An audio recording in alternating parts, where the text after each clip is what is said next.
Yeah. So the bone dies out after that. Mm-hmm. And so the bone is dead, and it's broken. So So you seem like you were walking fine.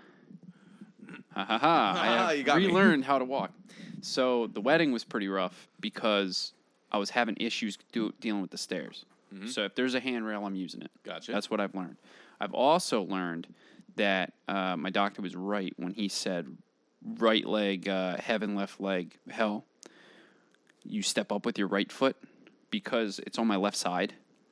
All of the pressure is dealing with my, going up with my right leg. Mm-hmm. And then I offset because I don't like just stepping up one step at a time like that. It's real slow. Mm-hmm. So that's when I'll lean on the railing and then go up on my left leg. So kind of like what you were doing. Mm-hmm. Almost completely, but just opposite. It's funny as you're describing that, I'm having flashbacks to my own life. Like, yes. Yeah, so it's like, it's pretty much the same. Like, mm-hmm. we went up the stairs. Like, I was going up the stairs exactly like you, like a year ago when I first got diagnosed with this because I had no idea what was going on. How long have you been dealing with some equivalent of it? A little over a year. Mm-hmm. Wow, that came in fast. So I started at stage 2 going into stage 3. I'm hyposensitive to pain, mm-hmm. which is why, like... Does that mean you're, like, extra sensitive or less sensitive? No, I'm less sensitive, mm-hmm. so I didn't notice it when I should have. I saw a sports therapist, and I was like, I'm having these issues with my hip.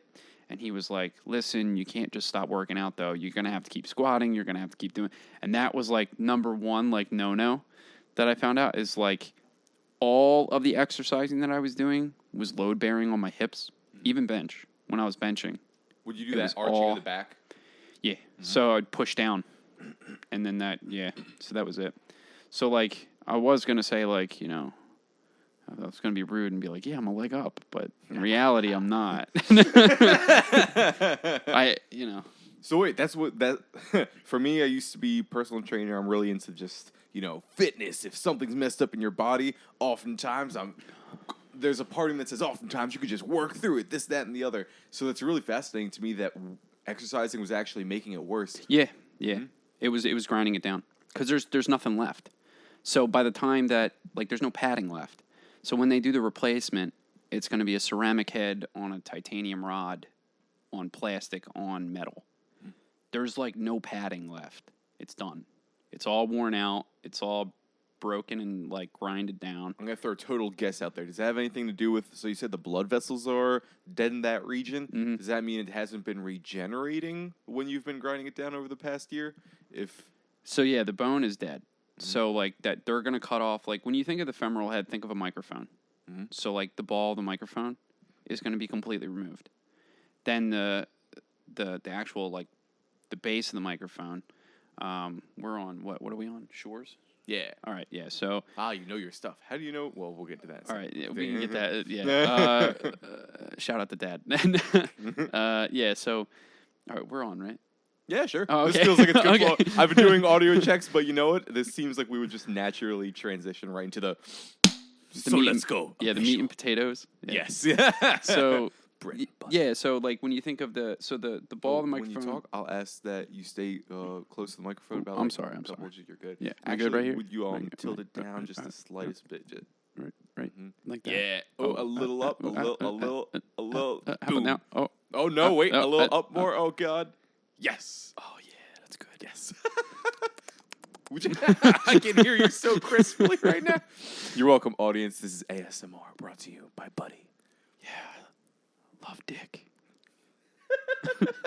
That's going to be the title of the episode. But no, in the case my dad lives, I don't actually love dick. I only like it a little bit. No, I'm kidding. Just a little. From time to time, see if you stay in... As I heard from a great man, Alex. No, you stay with the dick long enough. Eventually, then the poon... the Jesus poontang has a more of it kind of gravitates towards you after that. Yes. I feel like the more like open you are with just how you are, the poon just kind of like goes, "Hey, how you doing? Hello. Oh man, you're so confident. Here we are." And it's like, confidence is a strange aphrodisiac. Yeah, it really is, man. It's not all about abs, surprisingly enough. I feel like abs definitely help though. It might help at times, yes. But I've seen and have been at times the guy who has the abs but you don't have the confidence, and you're like, oh, confidence is here, mm-hmm. abs are like somewhere here. Yeah. Yeah, I don't really have a lack of confidence. I don't see the point of like not having the confidence to talk to somebody. Like in this particular case. Like I know people who are funny, they're great with conversation, but I don't think they'd be able to take this extra step in order to just like go to somebody's house, do this, thing in their little studio thing, and to me it's a really easy thing. I've always been able to kind of do that. The only thing I haven't been able to do is get on stage, like whether it's singing or like jokes or like yeah. Like I've never been able to get there, but I feel like once my hip is fixed and everything, I'll be able to. Will you want to? Is that something you're aspiring to do? Mm-hmm. Well, not aspiring to do, but it's something I can do. Like for shits and giggles? Yeah, why not? Fuck yeah. It's like if you had the opportunity, if somebody approached you and they were like, hey man, do you want to get on stage and tell like a few jokes, blah, blah, blah. Like, wouldn't you? It's the same exact thing as my best man speech. Mm-hmm. Man, I got super nervous. I started getting emotional. I was just like, man, I don't know. I like how you cut that off in a split second. Yeah, I couldn't. I was like, I can't read this. So I was just like, if I read this, man, I'll end up crying. Oh, I thought that was like, pre-planned. So no, for those dude, of you who don't know, no, that was. Could you give some context for the listener? You're giving a wonderful wedding speech, as I assume, like the best man, and then I guess take it away. Yeah, so I was giving my best man speech, and I was making fun of my best friend, and then I got to appreciating both of the parents, the bride's parents and the groom's parents, and like appreciating my friendship with them, and I had written down a lot of personal stuff.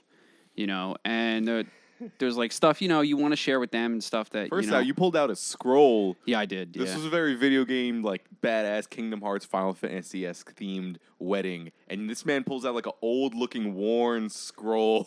Yeah, I had a lot of words to say. Were there actually things written on the scroll? Because you threw it away. Yeah, the whole scroll was taken. I think the scroll was actually, like, 3.5 feet. So it was like a whole yard. Mm-hmm. Like maybe even a little bit more because you have like the very edges where it like the last little bit creases in order to get you more paper. Mm-hmm. I wrote the whole entire thing. Yeah, and then I bailed on it because I was like it's too much. Yeah. Oh god, that makes it even more beautiful. That makes it even cooler. Yeah. The in the moment shit. But anyway, sorry, continue. Oh no, that was pretty much it. It's just I bailed on it, and the way you did it was so perfect because you were talking and you're like, I don't really like to get emotional, and I could hear you choke up for a split second, and then you just completely. So I'm not going to, and then you just threw the speech away. Yeah, it was like it was very like in the moment, and I felt like that's what it was meant to be, rather than me reading from a piece of paper. Like, because when I was writing it out, I was already emotional about it. So I already felt that emotion. Like, I already felt all of the emotions that I originally got from it. And, like, while I was reading it, I was like, well, these aren't the same, like, emotions that I was, like... So the origin point where I was coming from had already, was in the past at that point. So, like, I wasn't feeling the same thing. I was feeling more of, like... pressure, nervousness, like acting the emotion. Yeah, and I didn't want to do that, and so like I was getting emotional, but then I was like, well, where's that gonna go? So I was just like, you know what, screw this. I'm just gonna go off the cuff because I feel like that's more natural, that's more me, that's more like appropriate, and it was funny. It was fun. It was. I got to hear a little bit of it from somebody's recording. Oh, nice. Yeah. They thought I had ended when I paused at one point, so that's when they cut it off. And I was like, damn, I didn't get to. Oh, dude, sometimes those silent pauses are the best part of the speech, where everyone's just like, it's almost like becomes a magnet. The silence just pulls people into the speaker. Obviously, if you go too long, it becomes the opposite, and you start pushing people away. But it's like holding a note. When somebody's like singing and you hear them hold that really, really nice note, but then it goes on a little bit too long, and you're like, all right, come on, get to the point. Come on, let's go. TikTok. Oh, dude, when they were dancing to when they walked down the stairs. So what was the fucking Kingdom Hearts song? I don't know. I forget. Have you played Kingdom Hearts? I have, yeah, 1 and 2. Okay, good. Anyway, just for anybody who's played it, one of the more heartfelt songs on it. And as they just walk down and dance to that, I may have cried a bit. I'm not gonna. I may have. That's okay. I was almost like Open up, cry. This is so freaking beautiful. It's ridiculous behavior. How could you cry? You're not a man. Yeah. Did you grow up with that? That sort of culture around manhood? Like, No. men don't cry. No. I was like the most emotional little kid. I cried at everything. Mm-hmm.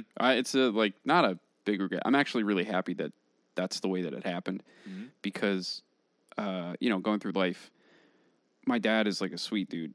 He's a really sweet guy, but he is emotional. So he's like, he's a North Jersey, New York kind of guy. So like he's very animated. Yeah. And like my friends get a kick out of him. They love my dad so much. But like that, if I wasn't emotional, I probably wouldn't have learned how to control those emotions as I got older. Because I even through high school, I was very angry for no reason. Just the teen angst, I guess. But like, I feel like it was necessary for that to happen, and for me to look and say like this is inappropriate. Like when to use your anger, when to use kind words and stuff like that. And I feel like had I not been that emotional kid, that wouldn't happen. And I had a fairly decent. I won't say like I had the best childhood, because for people who know me, personally, they know. I don't need to actually say it, but like for the most part, I had a very supportive father. Mm-hmm. So, and he's supported me through everything. Like even this, like he asked me to move back in.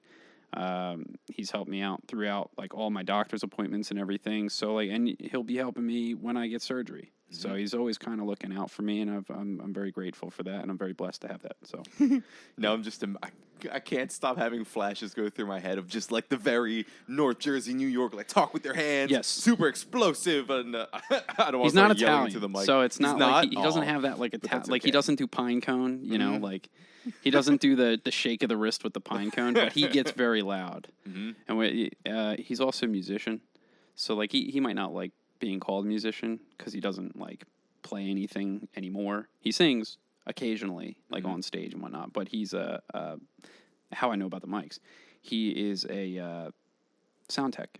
Okay, cool. So like he's done a bunch of different things for a bunch of different artists, for a bunch of different bands for the last like 30, 40 years. What kind of music did he play? So like I know that he's written original stuff. I wouldn't be able to tell you what it is because I never heard it. I should say more the genre. Was it like screamo? Is it more jazz? Is Oh, it hip hop? Is it him? Oh no, it's more like classic rock. Cool. Like classic rock, and then like their band now does a lot of Motown and a lot of like party music. Mm-hmm. You'd expect them to be playing at your wedding kind of deal. Cool. Yeah. The wedding. Yeah, but I mean, you have two people who get off track. I've listened to a few of your podcasts. I listened. So going back, way back, let's go back into the past. Maybe like 10 minutes ago when we were talking about microphones. Way back. That's how I knew about the Shure mics. But explaining, let's wrap up my disease. This way we just leave it in the past. And hopefully everything will be good. It's just like the microphone. They're cutting off the head of the microphone. They're replacing it with ceramic head. They're drilling into the femur. They're going to put the metal rod in there. Then it's going to, hopefully the bone will grow around the metal rod. And then it'll go into a metal brace, like a bracket. And then it'll have like a plastic lining. And then it'll all kind of just pop together. And in 6 to 8 weeks, I should be walking on my own without a cane or a walker and whatnot. Wow. Yeah, that's a fast fucking recovery. The surgery is like an hour and a half. God damn. Isn't that crazy? Yeah. Like I was looking up all these different like videos, and they're like 6 hours long and whatnot. And then it turns out like, oh yeah, I'm just going in. I'm going to cut here, here, here, and here. It should be done in an hour and a half. Would you want to be awake for that? Not obviously feeling it. If you could somehow have the pain numb, are you the kind of person who like, I would want to see, like peek in while the doctors are operating and just see the nitty gritty of it? I feel like it's an interesting idea, but I would prefer to watch other people get that surgery than to watch it actually happen to myself. I think what would be even cooler than that, though, is to be able to keep the dead bone. I want to see it. I just want to see it. I and I'm want going to keep ask my foot, them, but they threw it out before I asked. You're just going to like have it fossilized on your shelf? Oh, yeah, something like that. Did you ever see the Zorro movie? Which one? Oh, the first one. No. Wait, did you see I the haven't second seen one, any but of not them. the first? Okay. I was about to get so mad. Like, you saw the second, but not the first. That would be a travesty. But anywho, oh yeah, just have it in a vat or something. I guess formaldehyde. I don't know what the proper. Yeah, I guess yeah, it would be formaldehyde. Just imagine you came in. How different of a vibe would it be? Like everything else is normal, and then there's just the lava lamp floating of foot. Yeah. Oh, that would be cool. Yeah. Just a foot just kind of floating in there and just moving around.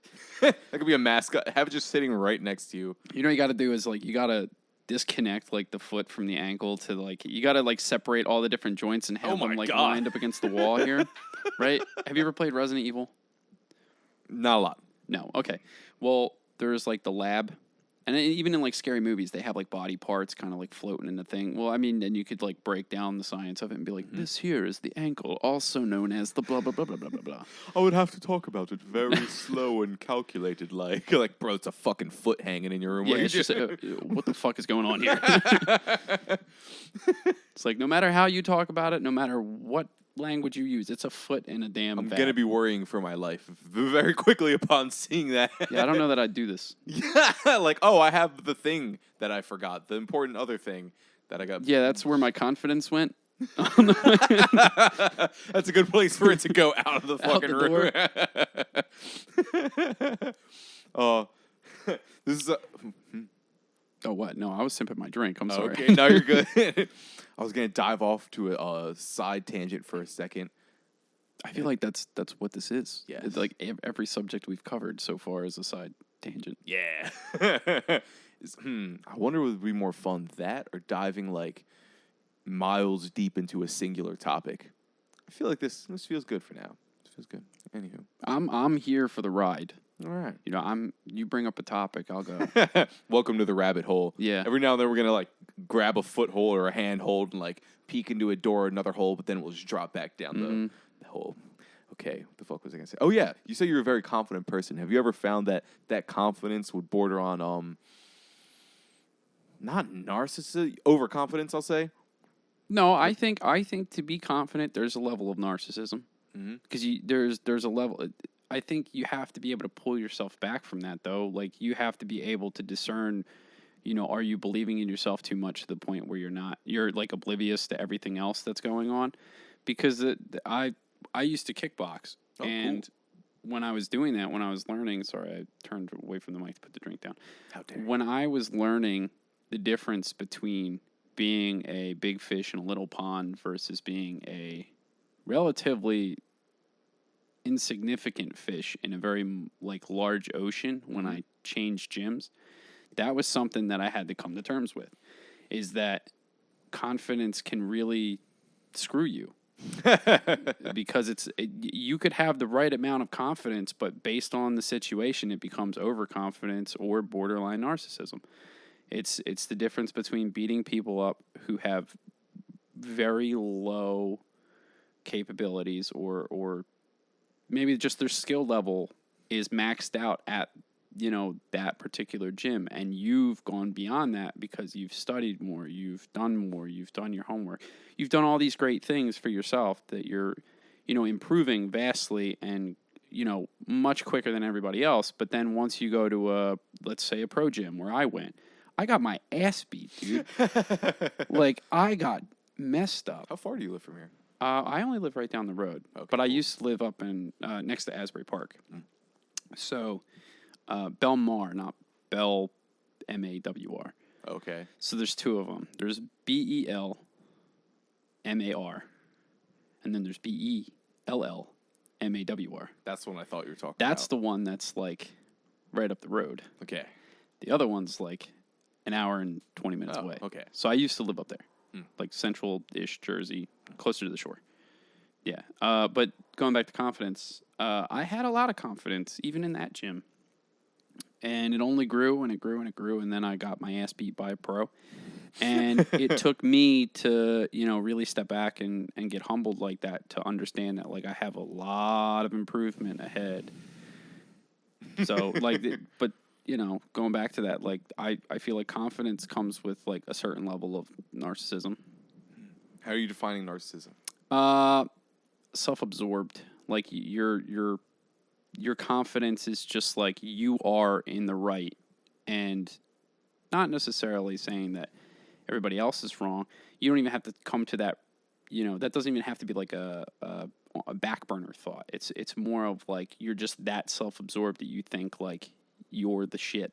Like that's what you are. That's what you're gonna be. No one can throw you off. And then like all it takes is a left hook, and then Oh wow! it's like you get pieced up by a combo that you just didn't see, and it comes right through the guard, and you watch yourself. It's like an out of body experience. You just watch yourself fall to your knees, and your like body just buckles, and you're like, wow, that happened. You just got fucked up. Yeah. Coach comes over to you, grabs your hands. Are you good to go? And you're like, I don't even know if I'm alive anymore. Like, am I alive? Are these my hands? I've never had my legs buckled from me before. Like I've gotten pop, but not. What does that feel like? Is it very much like no control? This isn't like a feel like fight anything. of will. It's just Yeah, it doesn't feel like anything.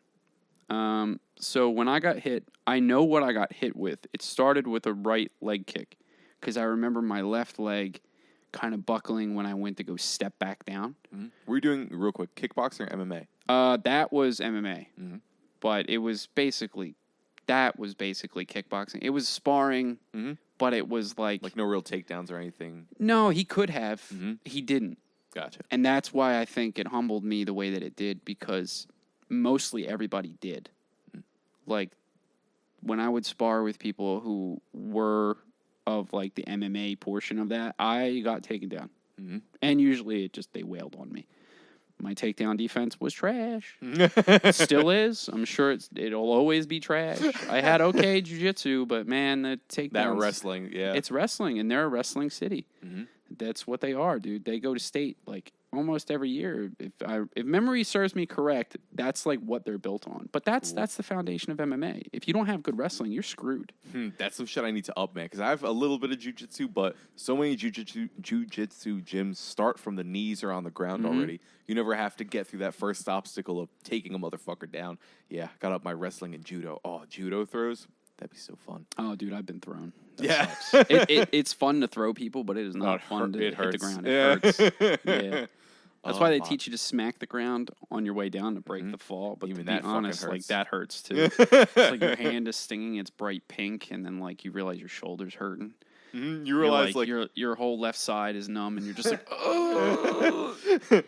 That's the funniest thing. Like the way I imagined it before I actually did it is, okay, you can smack the ground. I saw a video of some guy. He was on fucking like blacktop, and he was doing it. So I'm like, okay, you do that. It must reduce the pain so much, and you'll be okay. And then you realize, like, no. You're just getting fucked up less. You're still getting fucked up. Oh, yeah. Just a slight deviation of how fucked up. Literally slight, just a 5-degree less fucked up. So anyway, what's the combo? Right leg kick? Oh, yeah, so he hits me with the right leg kick, which surprised the hell out of me because I had been kicking the shit out of his left leg, and it was starting to turn like, I would say like a muddy brown.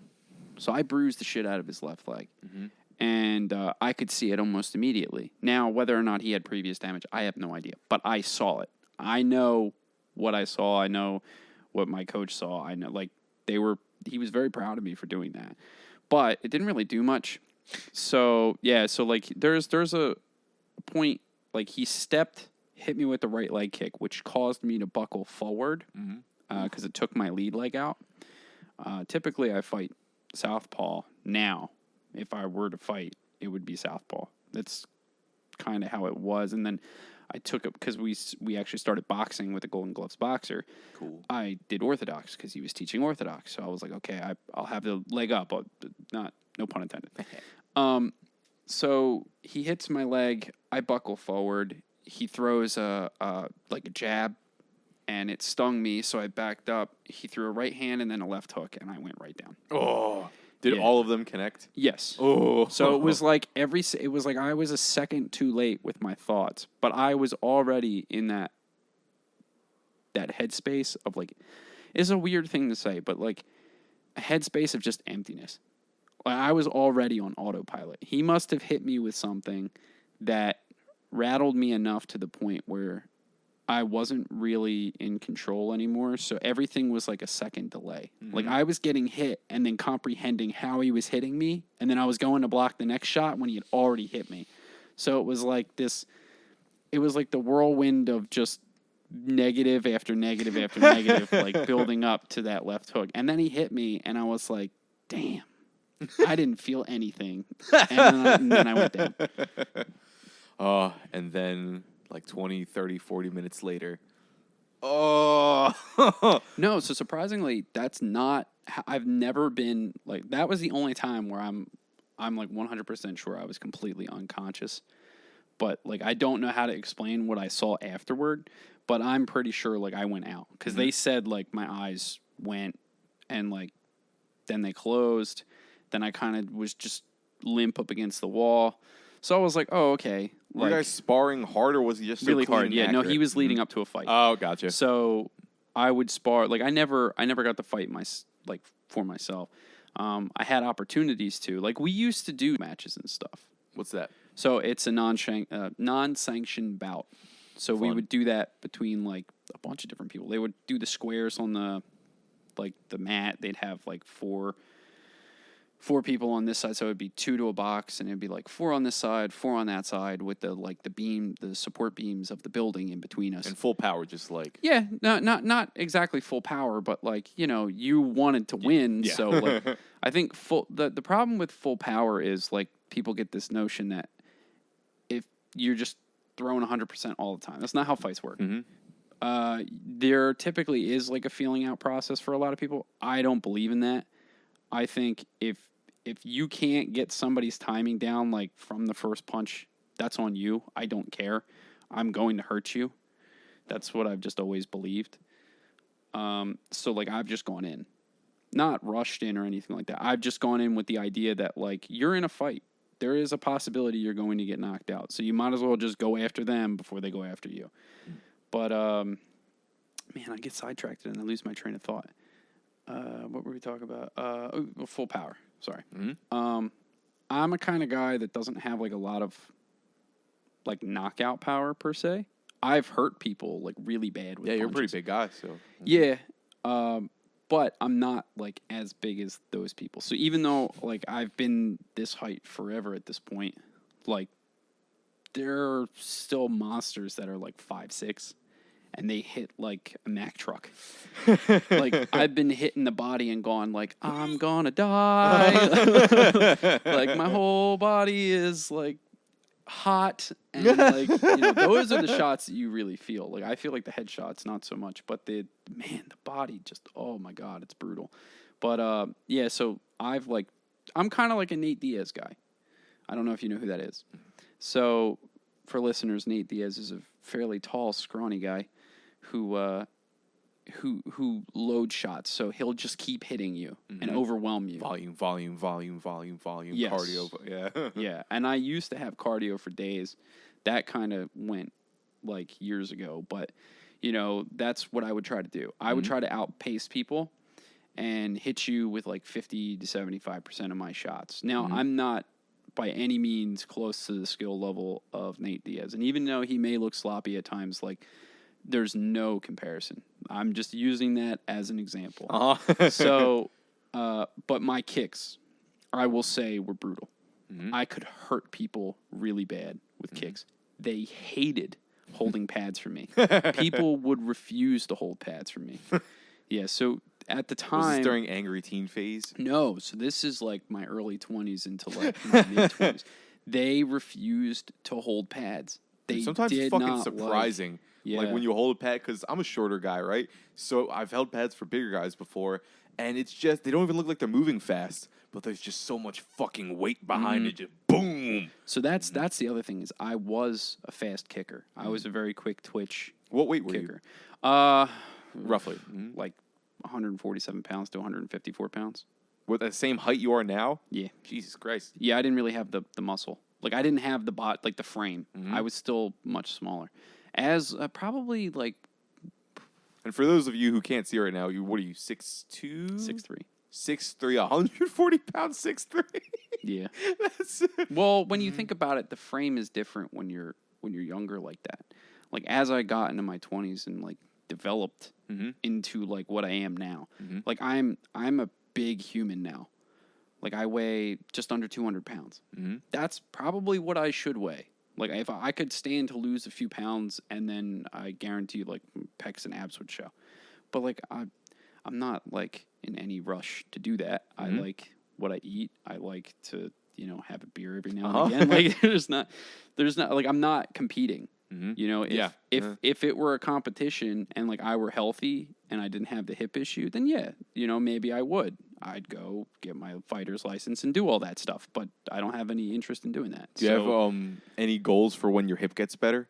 Yeah, there's a few things. So I have already sent in applications for different things for acting.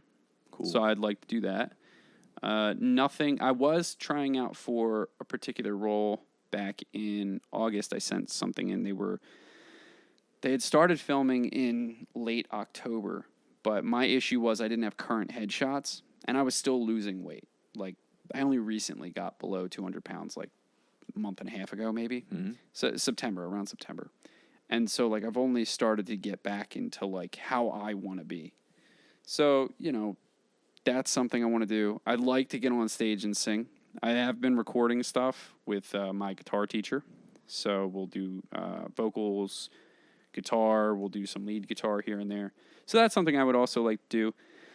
And I think just overall trying to work out again. Mm-hmm. I do miss like going really hard at the gym. Now, mind you, I hadn't gone hard at the gym for a few years. Like I would go and then I would stop and then I would go and then I would stop. I have a love-hate relationship with the gym because all it does is make me think about like kickboxing and boxing again. And then like I don't have the physical well-being to do all that stuff. Like I've broken my hands. My nose has been broken more than 10 times. Like they were fixing it at the gym. Like my knees, I had one of my knees scoped.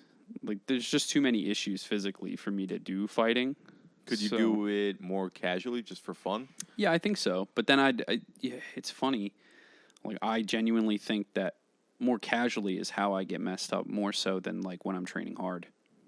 Like when I'm light training and stuff, that's typically where I end up getting the most injuries. Why do you think that's weird? Why? I don't know. I genuinely don't know. I know it's a really odd thing to hear because it's a really odd thing to say and think about. But like all of my injuries have really come from not going hard. Maybe I'm just gonna spitball here. Do you think it's because like you're not paying as much attention? Because when you're going hard, there's almost a required focus. There's a weird thing I've heard. Do you know what free climbers are?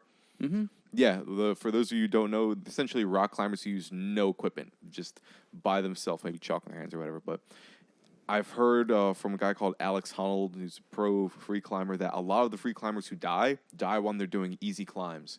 And he associates that with, well, you're just not as focused. You think, I got this. You lose an understanding of the danger level and the severity because it's just kind of casual back of my mind. Then, missed that little grip, and now I'm falling like 40 feet.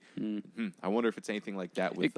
It could be. It could be like a lax mindset throws you into like like an idea that like, I'm safe here. And then like you end up doing something or turning a certain way or tweaking a certain way. Yeah. And it's like, now I'm hurt. Now It's funny you say that. Like, I sprained my shoulder a few months ago, and that's essentially how I sprained it. I'm just doing like tuck and rolls with half focus, and then just all the way crunches onto the shoulder. And like, I've never felt that before. Yeah, I tell you, anytime I've ever been injured, like I swear it's like a new injury. Like I don't think I've ever really re-injured something. I did break my collarbones. Both of them, both sides. But like one of them when I was like a little kid and the other one when I was an adult. And they still both felt different. Like one of them I broke when I was playing baseball. I was doing stupid crap. But that's exactly what I'm talking about. Is like I dove for a ball while we were practicing. Before a game. Mm-hmm. Like that's how I broke it. It's stupid. It's absolutely asinine. Oh, dude. But But then when I broke my right collarbone, I was skating. I ollied up onto this plank of wood that ended up like flexing. I don't know if it broke, but the wood flexed enough to the point where the board just That momentum swung it out from underneath of me, and I went shoulder first into the ground and broke my collarbone. Ooh. But it's like those things where, like, you don't really have any thought in the world. So I understand what you're talking about. Like, with the free climbers, if you're not paying attention and you're like, oh, I'm cool because I've done this climb like 1,000 times, and then I can do it on autopilot. One missed grip and you're dead. Dude, my dad was talking about that the other day. He was like leaf blowing outside, and he's stepping over some concrete platform, and he's just kind of casually not paying much attention, and he slips, and his foot gets like caught under the concrete in some weird way, and his knee just like does this bend sideways, and he said somehow it didn't tear or break or anything like that. It got hurt and is still in the process of healing. But he's like, man, it's just those daily things. And I hear most people get injured when they're in a house, like in the bathroom, right? Just getting out of the shower. Like, I've done this a million times. I know how to get out of, I know how to fucking step out of a shower, and then you just slip and hit your head on some shit. Yo, what are you, stupid? Yeah. Oh, dude, that brings me to this thing called push hands, which is a very, it has several forms, but the form I'm thinking of at the moment is a slow form of martial art, Tai Chi-esque. And well, I've noticed from some of the fighters I've talked to, there's almost a disregard for the Tai Chi, like, just nonsense, not practical in faster sorts of movements. And something I've noticed from it, listening to this book called Art of Learning, guys practicing push hands, and he says you begin to, the little stimulations in life become much louder, right? Like your breath becomes this extremely stimulating thing, whereas usually when you're doing your daily, it's this very background thing you don't even notice. And little twitches in someone's eyelid become very clear and magnified. You can feel your blood pulsing through your veins much more clearly than you normally do. It just, all the little things in life become so rich with information.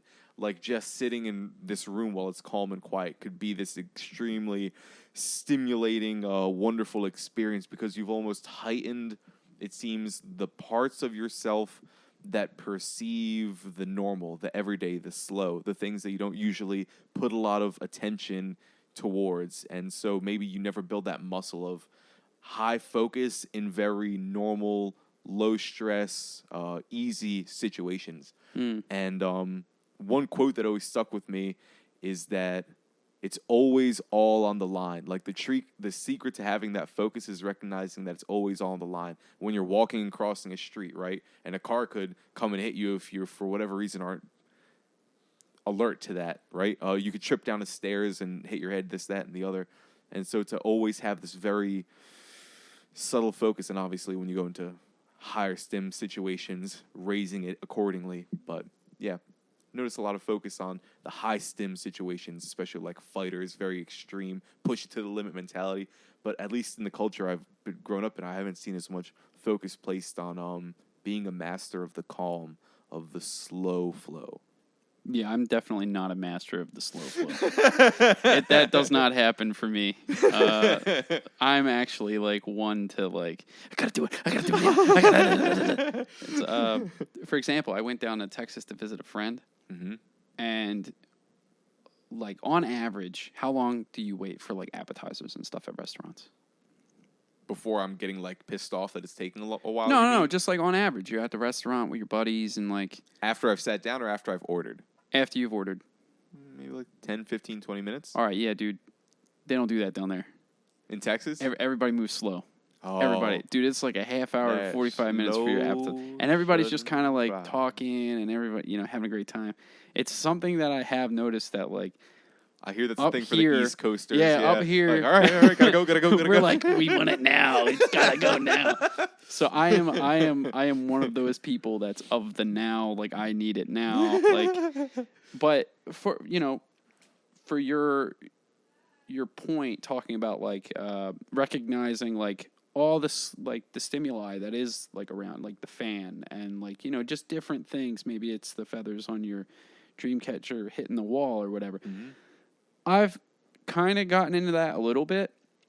I think the only reason I've noticed, like, being more focused is because of my hip. because I've Forces you to recognized there slow are down. things that like I cannot do. There's certain movements I can't do. There's certain ways I have to get up and go down.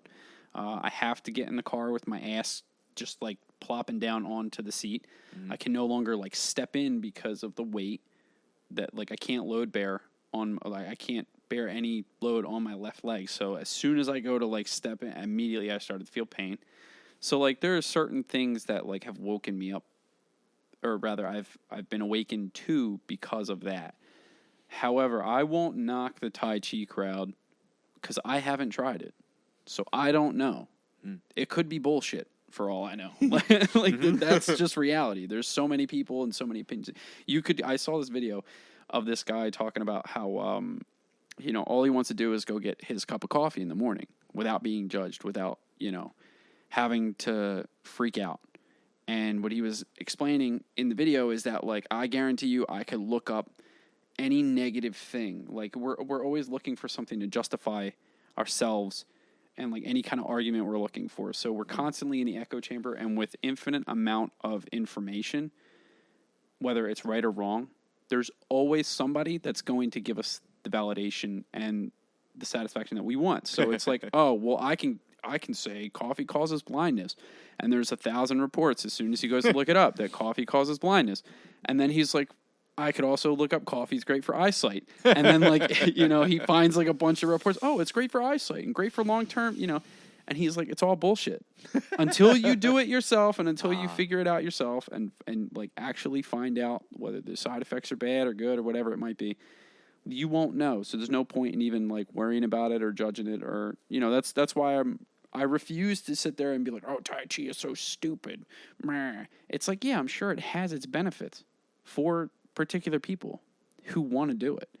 Like, if you're investing the time and you're looking into this stuff and you feel good about it, that's great. I have nothing wrong with that.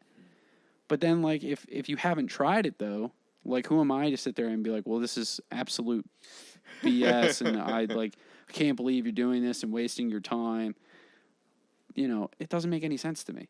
And then there's that weird category I've noticed where you've done it for like 2 seconds and it didn't work, and you're like, fuck, this is just ridiculous. I don't see why this is useless. Dude, that's me in chess. I feel like you'd be a speed chess kind of guy. I am a speed chess kind of guy. Yeah, I do study, and I have a bunch of books, and I've read over a bunch of books, and I've completed Bobby Fischer's Endgame book. And it's kind of funny. The book searching or the movie Searching for Bobby Fischer. The book I was talking about earlier, the Push Hands, Tai Chi, The Art of Learning. The guy who wrote that book is the guy who Bobby Fischer, that movie is based off of. John Waitskin, I think his name is. He's also a chess grandmaster, and then he moved into Push Hands. But anyway, that's just a cool. Oh, that's cool. It's a great book, Art of Learning. We're coming full circle. Yes, so sorry, continue. No, you're good. That's all I'm saying is that, like, for me, like, I'll study theory, and right now I'm stuck on the London. Like, I love it as playing as white. I absolutely despise playing against it as black. But like, I haven't done enough research. Is the London that's a set of moves, or it's a fight so technique? It's a setup theory. So it's a system theory. So it requires you to play the long game. So like, you're setting pieces up to then unload an attack, like rather 10, than 15, just 20 moves down. Yeah, kind of. Like, so the way that the position opens, for people who don't know chess, there's a whole row of pawns, I'm sure you know. So it opens up d4, and then typically how you start the London is d4, bishop to f4. So, like, if you can visualize that, that's how the London starts. Now, playing against that, because it essentially locks everything down. You're not attacking anybody by doing this, right? There are positional advantages if people make blunders, but if they're also playing like a great game, as black, because you're one move behind at all times until white messes up, your whole purpose now has to be to build an attack against like this impenetrable defense that has one move ahead of you. So you have to play perfectly. If you don't, you just lose outright. You'll lose at like move 10 and be stuck, and it'll just be like, shit, I'm getting smashed. And there's like, but that's me, is like, as white, like I've recently taken up playing the London. And then like I'll play some silly shit as black, like King's Indian Defense. People don't know what I'm talking about, but that's what I'll play. And those are typically the two systems that I go to. But as black, I sit there and I'm just like, man, I'm so far behind already. Like I'm like psyching myself out essentially. Like the confidence going out the door is essentially, it's the exact same thing. It's like you're just waiting and waiting and waiting, and then when they finally mess up, then you're like, okay, now I got it. Oh, but then you have to be waiting for that. Yeah. You're like, if you wait and you mess it up, you know, your advantage, because you're the whole purpose is to get to even tempo. Really, it's to gain a advantage on your opponent in timing. That's what the tempo is. So With timing. So timing is in like, you know how white always moves first. Well, if they blunder a piece, then they're behind in timing. Okay. They have to develop more. Like, so it's all about development and then getting to a point where you're absolutely in control, right? So if both people are playing an absolutely perfect game, white is still probably going to win. Mm-hmm. Interesting. So the odds are white is going to win more times than not, right? Because they have that advantage of being first. How do professional chess players decide who has white and who doesn't? It's typically at random. Yeah. Okay. So it's typically like I wouldn't necessarily say a coin flip. It typically comes down to like brackets and stuff. So like they might randomly be like, okay, well, we got you in the system, and the system says you're playing white this game. Mm-hmm. It's like a weird, because it's really RNG at that point, especially when it's online. What's RNG?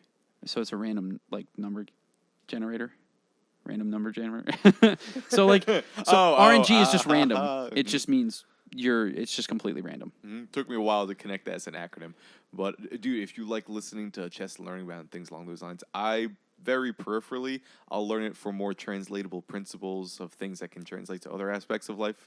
I'm not a specialist in chess, but have you ever heard of the Lex Fridman podcast? Yes. Yes, and you Magnus Carlsen he has on it, and some other chess masters and things along those lines. So I just want to throw that your way in case you ever want to watch it. Oh yeah, no, I've seen it. He's interviewed a bunch of different people, not just connected to the chess world. Oh God, I really like his podcast. He's really good. Mm-hmm. For anyone listening, he's talked to people like Eric Weinstein, Joe Rogan, or Weinstein. that might be an important distinction to make. The Steinstein thing, I don't. Yeah, I only want to distinguish due to the whole Harvey debacle. I don't want to connect. Ixnay on the Harvey. Yeah.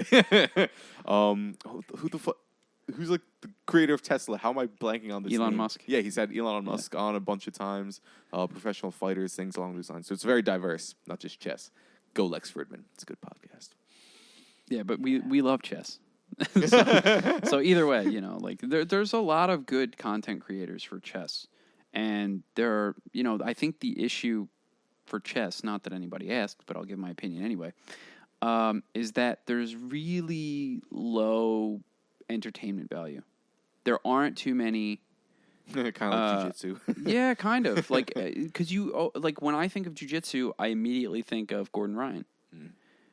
Or, you know, like, there's only a few, like Keenan Cornelius or, you know, like some of the Gracies. But, like, who's actually practicing today? Who has content being put out today like that? And they're talking about it in a modern way. I don't want to hear Renzo Gracie's take on jiu-jitsu 20 years ago. Why? I watched it. Oh. I don't need to watch it again. Like, I don't need to hear. Like, I watched that stuff happen. You know, I don't need to constantly be reminded that jiu-jitsu wasn't as good, or the Gracies had the best jiu-jitsu. We all know it. We know that most of the Gracie like the Gracie jiu-jitsu system was one of the best up until a certain point. As soon as no-gi became the popular art of jiu-jitsu, like a lot of it changed. Gordon Ryan's now, like, there's an American who's pretty much number one always. You had what is his name? The Brazilian fellow, he just the one that lost to him. No, yeah. He Gordon Ryan just beat him. Galvao, Andre Galvao. Yeah, Andre Galvao. Yeah, like he's number 2. That's it.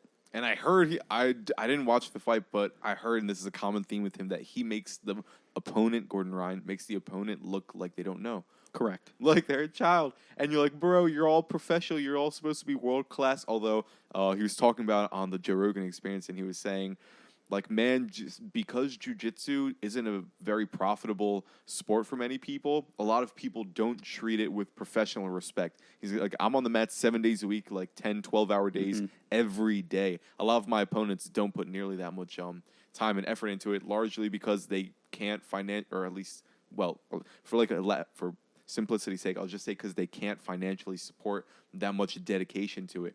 But man, to think at world scale, someone could make someone look like a child. Like, bro, how many levels are there to this game? Yeah, but it's the same with chess, but the aspect of entertainment isn't there.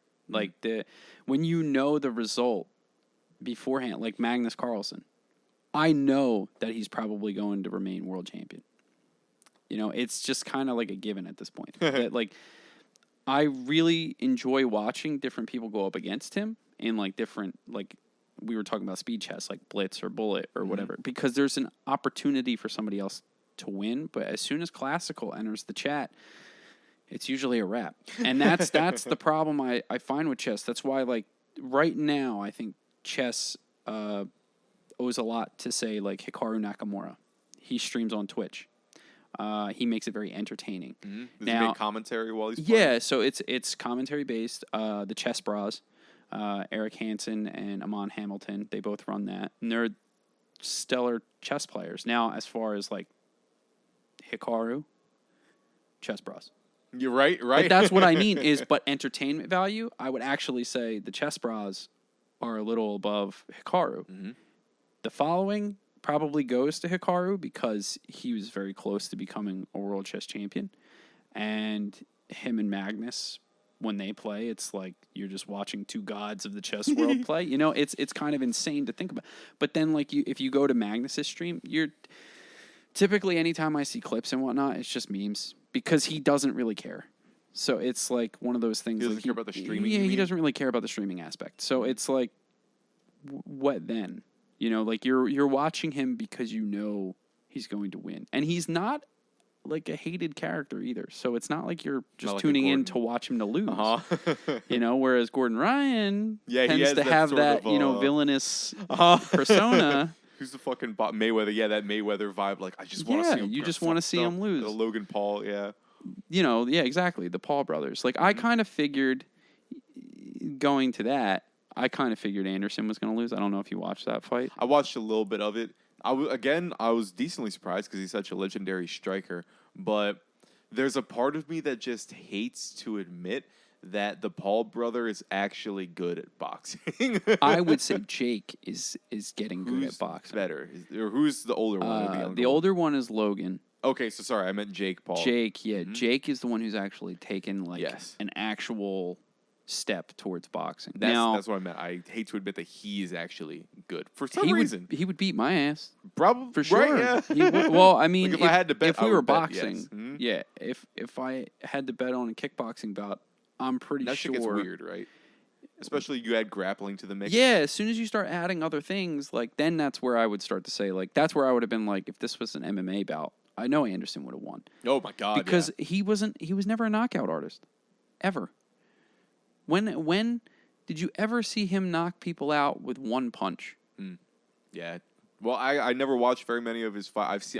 For Anderson, I must admit, I'm very much a highlight reel kind of guy. I've seen like his teep knockout, but is he like a style bender? Like, I'm going to really accurately piece you up through. Yes. So like the only people I can think of are like James Irvin, but it was caught off of a kick.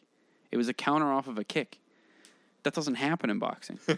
So like when you remove the aspect of like the kicks and like those kind of, or like, you know, the knockouts with the knees and the, you know, the teep kick. And it's like, he doesn't have any one punch knockouts. You know, he beat a couple of boxers, but it's like, did he really knock them out or did he TKO them? I mean, he beat Tito Ortiz by knockout, but he's not a boxer. You know, when you start analyzing both Jake and Anderson off of the same scale, neither one of them really fought boxers. Like, Yeah. I mean, I think Anderson fought, who was it? Julio Chavez Sr., I think. But it's like, at that point, you're both old. That's what Like, how old it's is he like, now? Anderson's 47. I'm pretty sure he's 47 years old. And it makes me wonder, how seriously was he taking that fight? I mean, he was a world champion, right? So he probably still has that fight in him, the dog who wants to, like, I'm gonna go and fucking train to the N3. But I wonder, like, how much did he really care about this fight to train for? I don't know. Maybe he might cared not just as have. much as any other. But yeah, it's quite possible he really did train hard.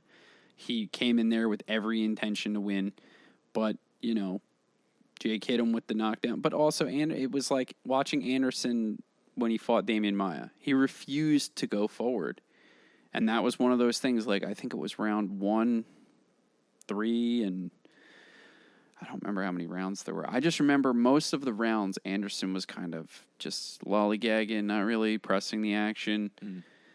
not pulling And then, the trigger. yeah, it was like he was kind of hesitant. Well, I guess I can't say hesitant, but it was more like he was waiting for openings that weren't there. And Jake was really good at moving away or, pressing and, like, throwing chipping shots that weren't really doing anything. But he did happen to knock Anderson down, and I thought that's pretty impressive. Yeah. He knocked down a former champion, regardless of age. Like, the guy is And pretty he wasn't with it, known for being a wrestler. He was known for being a fucking striker, a master striker and dodger. So it's like, I will say, like, credit. There's a tip to credit the hat is there. due. Yeah. Yeah. And it's funny because I look at a Gordon Ryan and I like him. I like his character. I fuck with him. But for some reason with the Jake Paul, there's still that part of me that's like, I kind of want to see you get the shit kicked out of you. I don't and I don't know why. I don't know why. I can't put my finger on it, but it's there. That's so fucked. Could you, like, take it out of context, right? I just really want to see you get your ass beat. Get, like, beaten. It's like, oh my God, what's wrong with you? Yeah, you just start talking to your friends like, yeah, I hope that guy gets his ass beat over there. He has a flashy belt. It's like, let's go fuck that guy up. yeah. You should see someone. You should talk to someone. Jesus. Yeah. But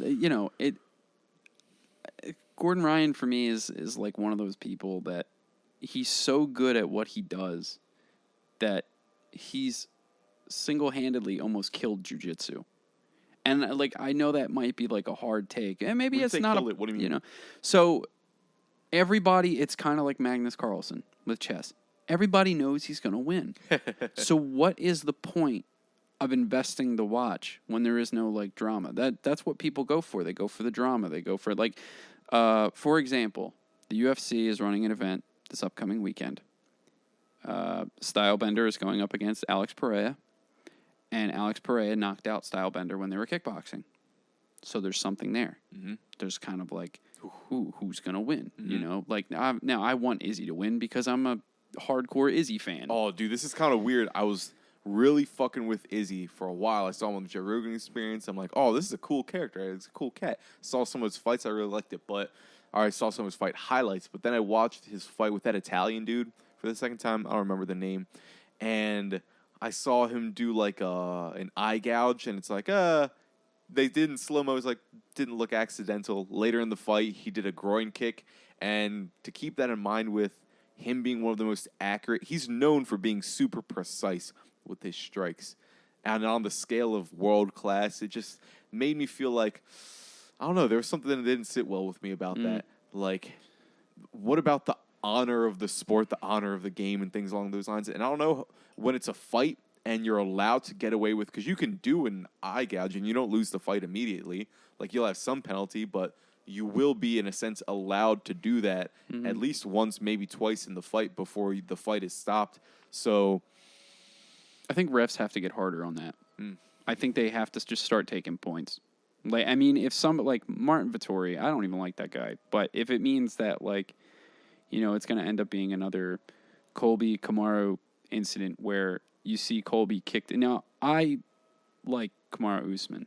I wanted him to win those fights. But when I watched Colby hit him in the body, and then he was complaining about groin shot, and they stopped the fight, I'm pretty pissed. Like, they're like, oh, no, he has time to recover. It was a groin shot. And then they do the slow-mo up there, and it's like, there should at least be a point taken away for the fact that he literally just got out of being finished. But like with Martin Vettori, it's like, if you're getting eye poked and then you're getting kicked in the balls, I start to like, how many fouls are you going to let go? Yeah. And too many refs do that. And like I said, I'm a huge Izzy fan. I'm still an Izzy fan. I am. I'm just like, oh, dude, why are you?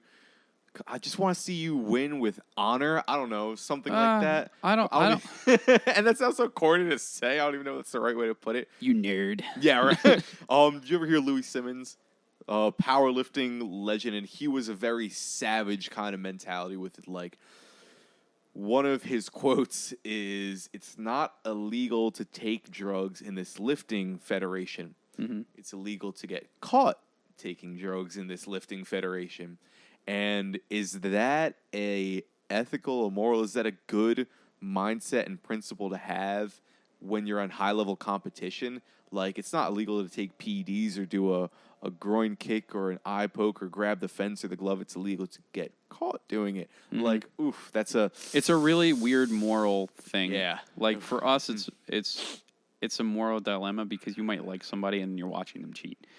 It's like I was a really big Jose Aldo fan. He used to grab the fence all the time. He would get taken down immediately. Like, as soon as they locked hands for the double leg, he'd be gripping that fence. And he wouldn't go down because of it. He'd slip out or do something. He knocked out Chad Mendes doing that. He grabbed the fence, which would have been it would have been a takedown. He grabbed the fence and pulled himself back up, twisted, turned around and kneed him in the head and won. That's so weird because, like, you can break the rule and you don't lose the fight immediately. If they were so, like, ridiculously strict, oh no, like, if your fingers ever poke that man's eye, you just lose the fight, period. If you ever grab the fence or grab the glove, you lose the fight, period. Now you're not allowed to get away with it at all. Well, but I think the flip side, I'm not saying they should do that. I'm just I'm just saying the flip side of that is how many people intentionally get poked in the eye. Like when they're going up against John Jones, you're bull rushing in because he sticks his fingers straight up. And I don't know how many times I watched somebody try to change levels, and as he's like trying to, pummel and make sure that, he's stuffing the takedown, it's like their eyes just gravitate right towards his fingers. And it's like he's doing everything that he's actually supposed to be doing. Now, John Jones is dirty. I don't know how many fights I've watched where that man pokes people in the eyes or does stuff like that. Like, he's a great fighter. He's the greatest of all time, in my opinion. He's better than GSP. What about Khabib? Well, if you say he's the greatest, then you think he's the... Yeah, I don't consider Khabib to be the greatest of all time. There's certain requirements for me. He's he's in the running to be with at least in the top 5, but he defended the title 4 or 5 times, I think. With how many times he missed weight and how he talks about people being so unprofessional, he bailed on a lot of fights. There's a lot of hypocrisy when it comes to Khabib that people just seem to forget about because he beat a couple of good fighters, or a couple of great fighters, because he beat the best of the best in the lightweight division while he was there. However, most of his record was against people who don't exist in the sport. Like, you've never heard them. So the Russian fighters typically end up having these padded records when they come over here. Not to take away from any of their accomplishments or anything. They are phenomenal. And I mean, they are crazy good, especially in the UFC. Like Islam Makhachev. He's champion. Oh, Khabib. He beat the crap out of Oliveira recently.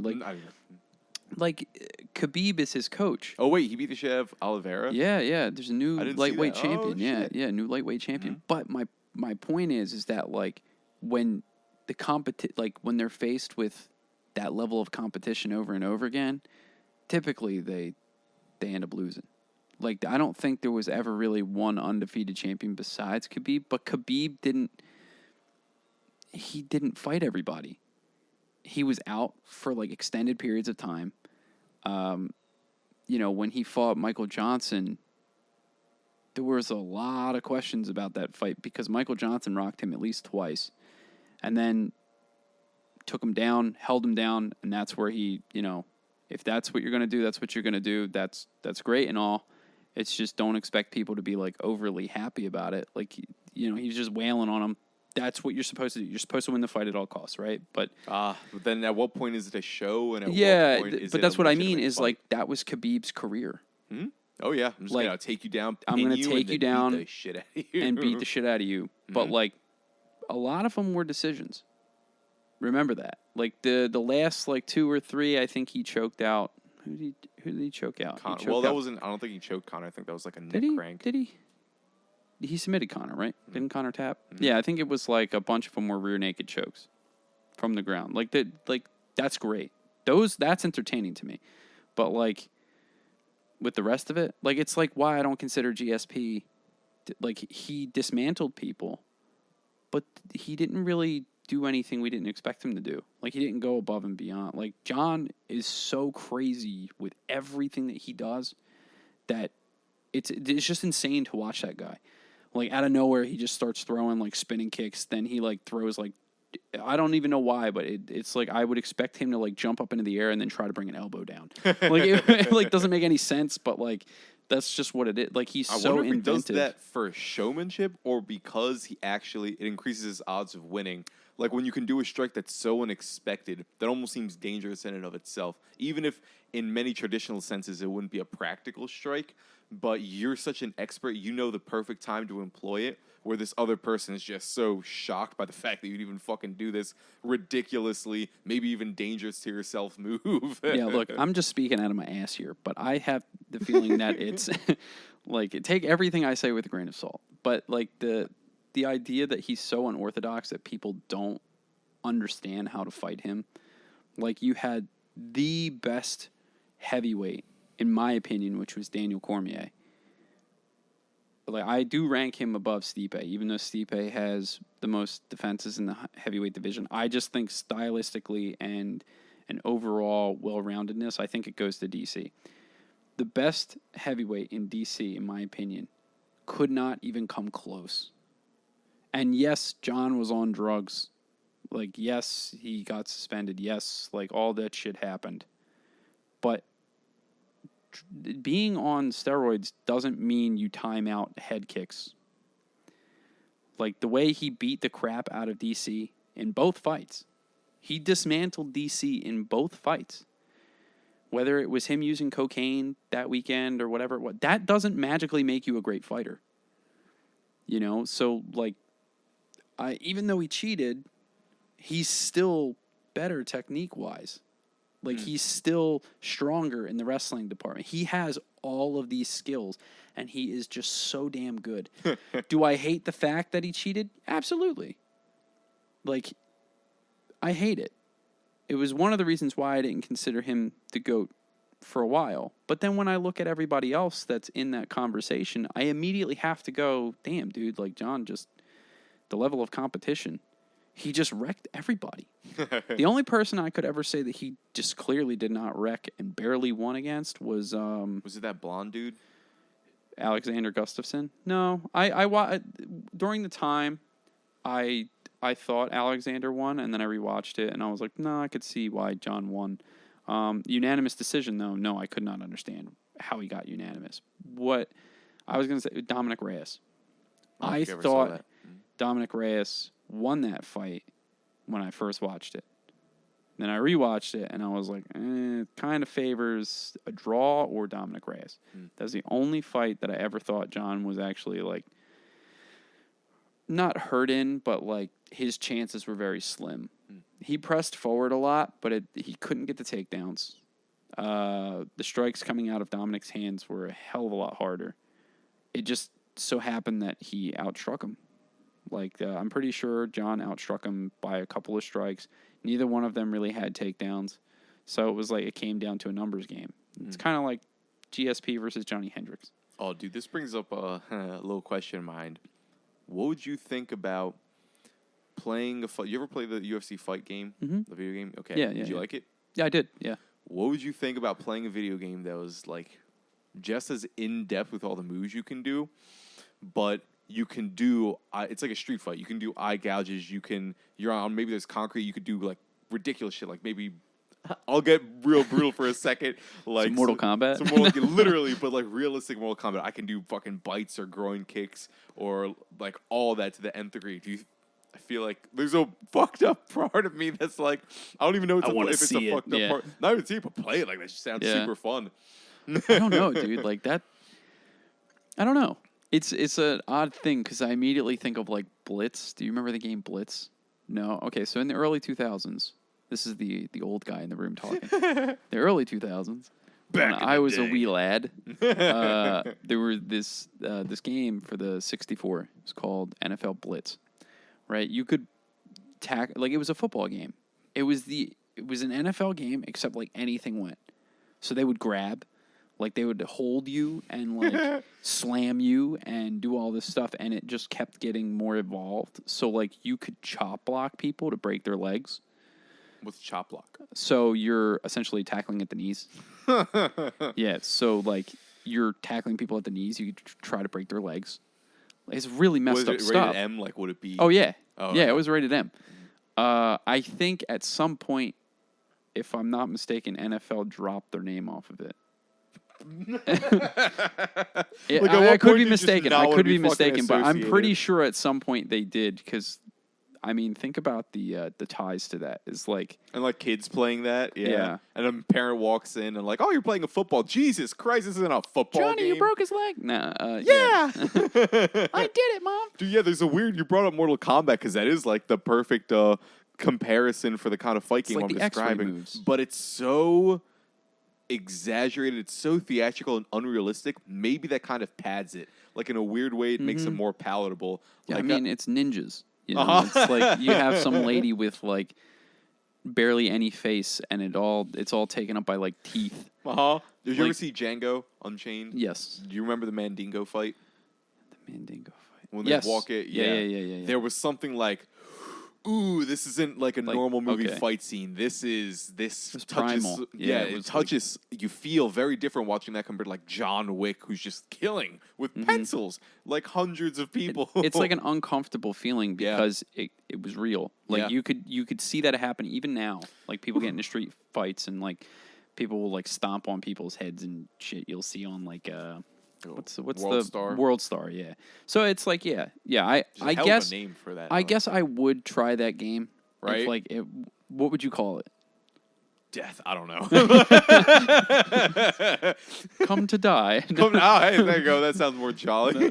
Yeah, you got to make it something like really happy. Brutality. No, you can't use that one. Oh wait, no, that's literally copywritten. taken. I was like, wait, fatality. Brutality sounds so familiar. Why does it sound familiar? Fucking Mortal Kombat. So you got DC suing you now. What would be an appropriate? Now you got me thinking. What would be an appropriately brutal name? You usually want it to be jolly. I feel like it would have to. What if it was with stick figures or something, but with all the same mechanics? Yeah, but then you're going down the Mortal Kombat route. You've now taken the element of realism out of it.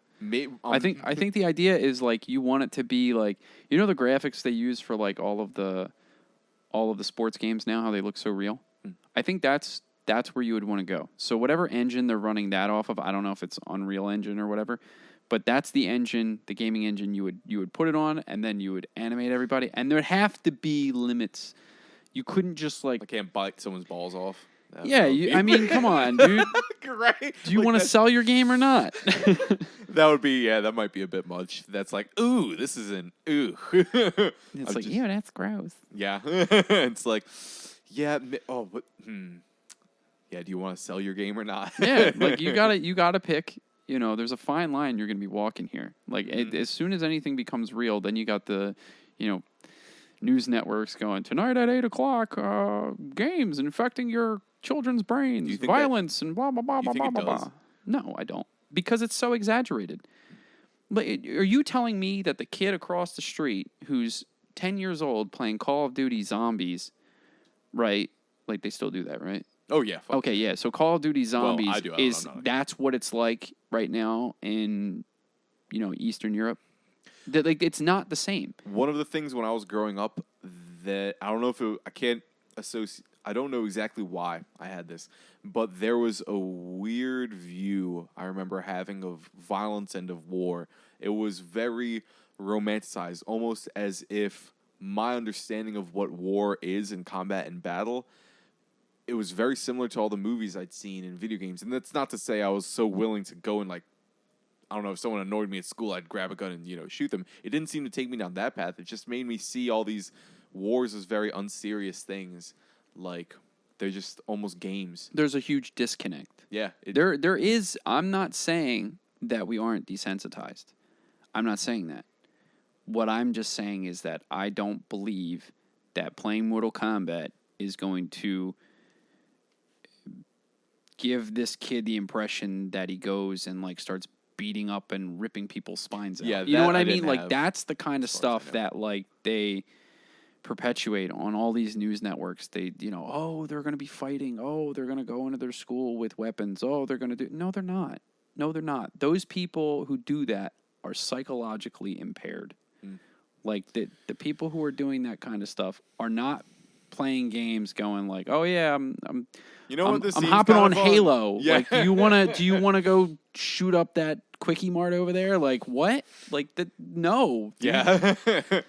Oh, dude, what a weird phenomenon. It's been so. Okay, hold on. Before I leave that, I'm gonna bookmark that for a second. If we go back to it, we go back to it. But first, I want to say, have you ever played shooting games and like enjoyed them? Yeah. Do you think you'd ever want to play a shooting game that was realistic? Like, if you get shot in the head once, you're dead. If you get shot in the heart or something, you're dead. Because that's something I kind of. There's this part of me that feels like I'd really enjoy the realism. Well, I think a lot of games now do have that. Like headshots are just headshots. Like if you notice, like there's a couple of games like Verdun. It's modeled on Is that similar to like World War I stuff. I'm not exactly sure what time period it's placed in. I know that I've played it. You get shot like twice, you're dead. That's it. Like your body can only handle so much. You get shot in the head, you're dead.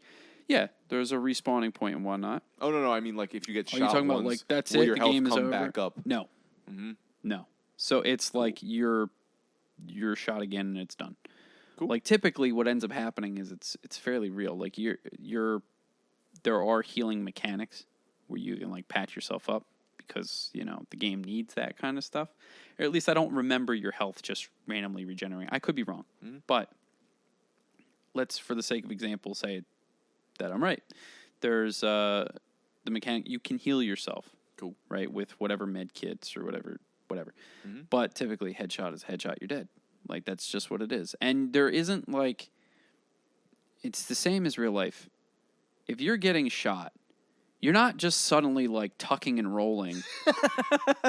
Like, You're like, oh, not that I've ever wincing with been it. in war or anything, because I have not. I haven't. Like, I never went Ditto, overseas. ditto. I don't know what it's like. Mm-hmm. I'm not going to pretend like I know what it's like, but I do have the basic comprehension of understanding that when you're getting shot, you're not just like, oh yeah, let me just tuck and roll out of the way. Let me strafe back and forth so they can't hit me. It's like, no, dude, that's not at all real. Like I've seen, like, I think the reason why I'm not necessarily desensitized, because I am. I don't think you ever can become like desensitized. resensitized? Yeah, resensitized. I don't believe that could be done. Now, the psychologist might tell me, shut the fuck up, you're absolutely wrong, and I'd have to be like, okay, well, prove it to me. But the idea is, like, I've seen dead bodies. And through pictures. I used to do pictures for a law firm when they were doing their cases and whatnot for, like, wrongful death and, like, a whole bunch of stuff when I worked for a particular company that will remain unnamed because I'm not actually supposed to say the company name.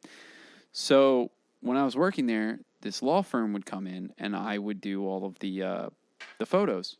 Like we would do color photos and all this stuff, and then I would resort them based on, whatever the case number was.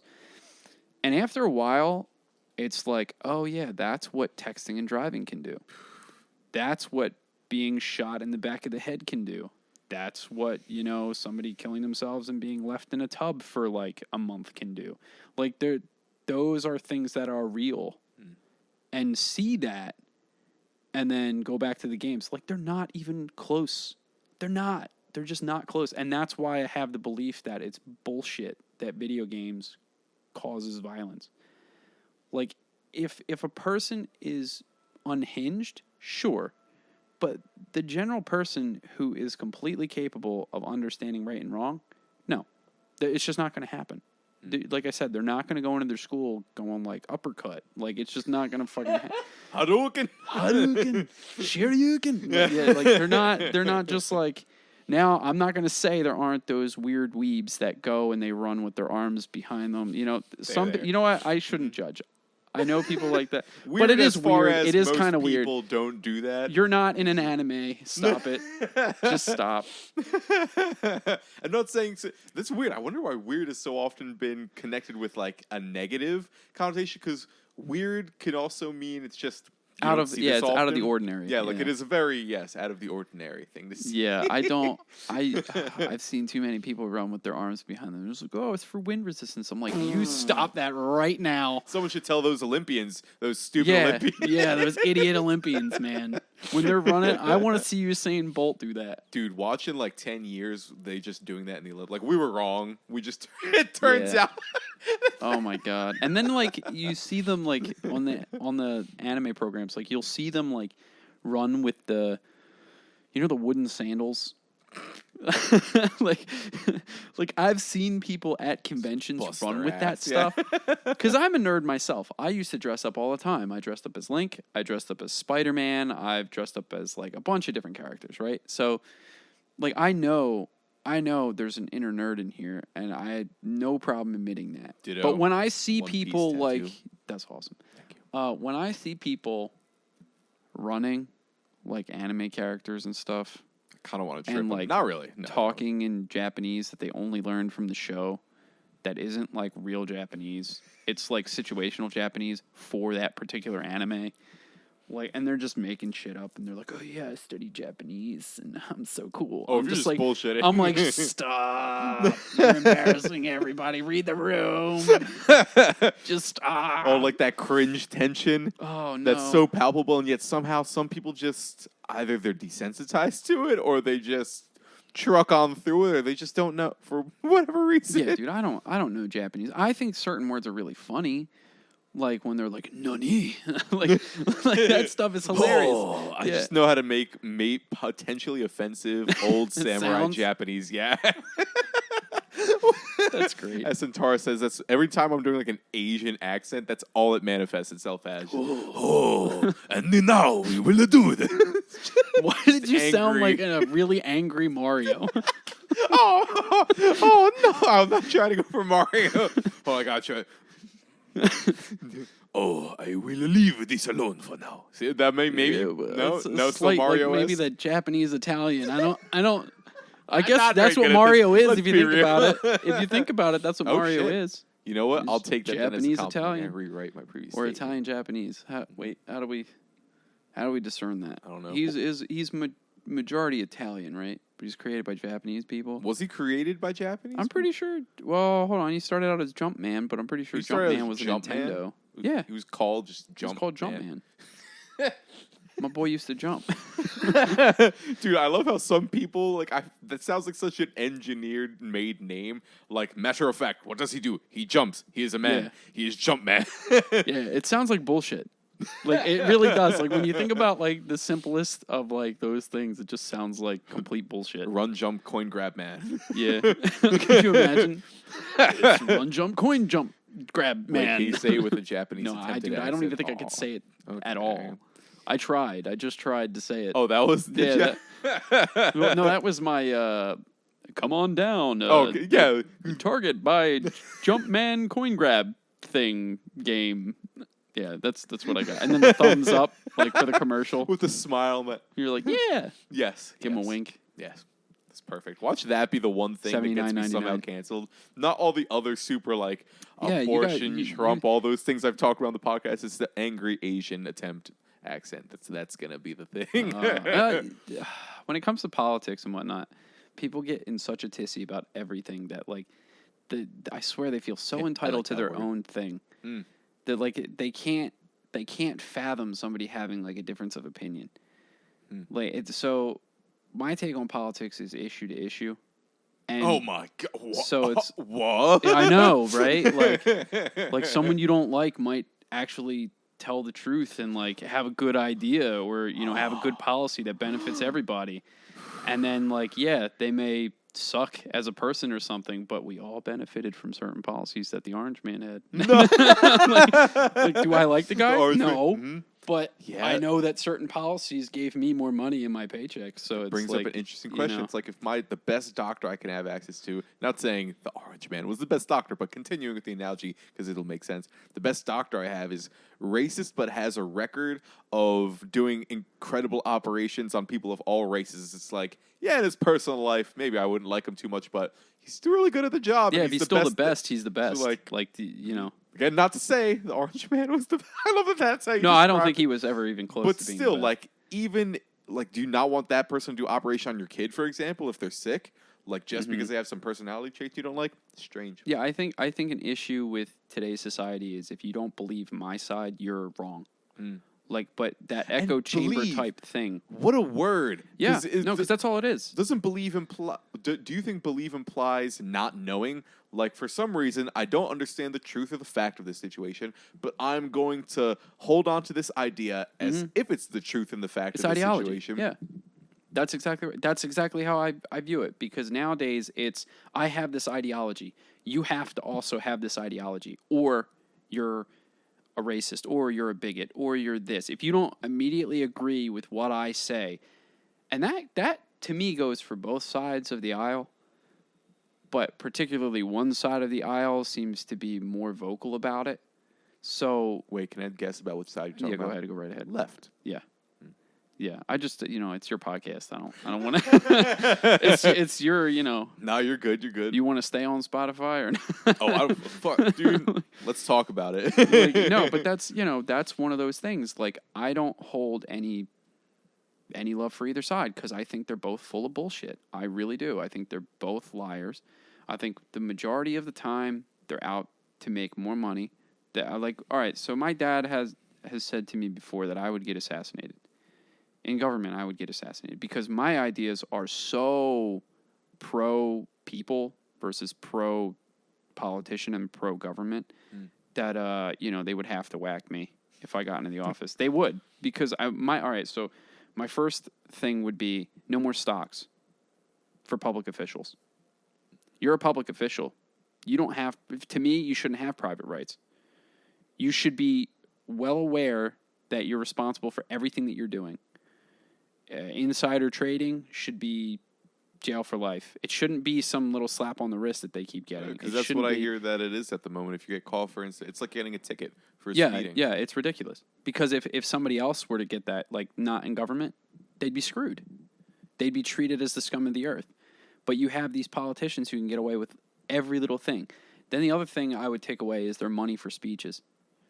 So like once you start taking away all the bullshit money that they get, like the money that just makes no sense for them to have, but they've rigged the system to have it the way that they want it, you really break down who really wants and cares about the people. Because what I've noticed is that there's not too many people that actually give a shit about us. When it comes to the Senate or Congress, or I look at Nancy Pelosi in particular, right? I do not like that lady. I don't. I think with the little understanding that I have of what happened to her husband, that sucks. That's not cool. What happened to her husband? He was beat up by a dude with a hammer. Oh, damn. Yeah, there have been other reports like they were both naked and was this recent? Doing some stuff, but I don't know. And I don't mean Nancy. I mean the guy with the hammer and her husband. Was this recent? This was recent. Yeah, but I don't know the full extent. What I do know is that he got beat up by a hammer. That's not cool. That sucks. Mm-hmm. Yeah, but it's kind of like what you were saying. Like this ideology, I will get back to my point, but to bridge the gap between 2 points, one that you were making earlier about ideology and like hanging on and like saying like you have to believe this thing, even when you don't have the knowledge behind it. A lot of people were blaming the right, like saying this guy was conservative and all this other stuff, but like his profiles on social media all said the opposite. Everything he said over the last few years via like Twitter and Instagram and Facebook said the opposite. So it's like one of those things, like you really have to take each thing issue to issue.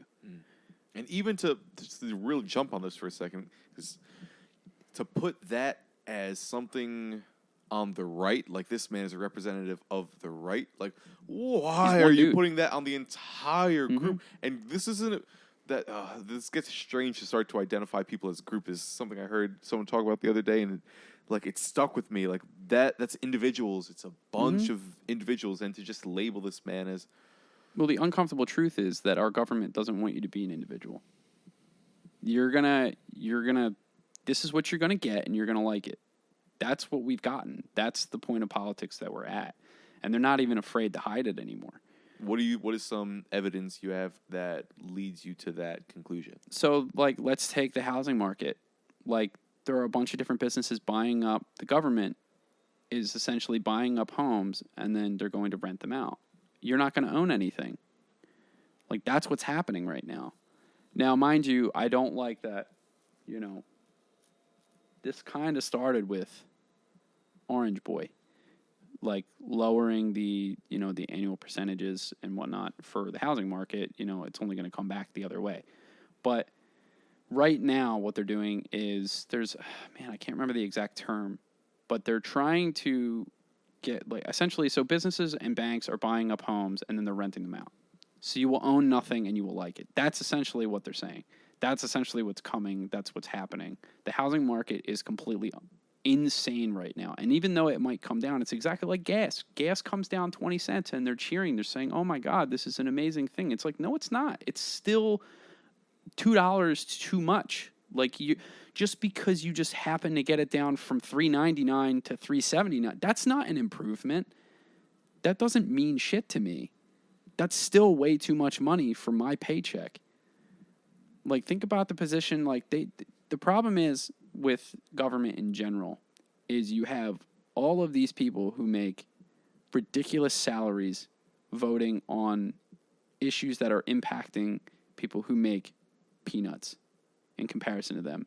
The point I was making with not liking Nancy Pelosi is she has I think her freezers are worth $12,000 each.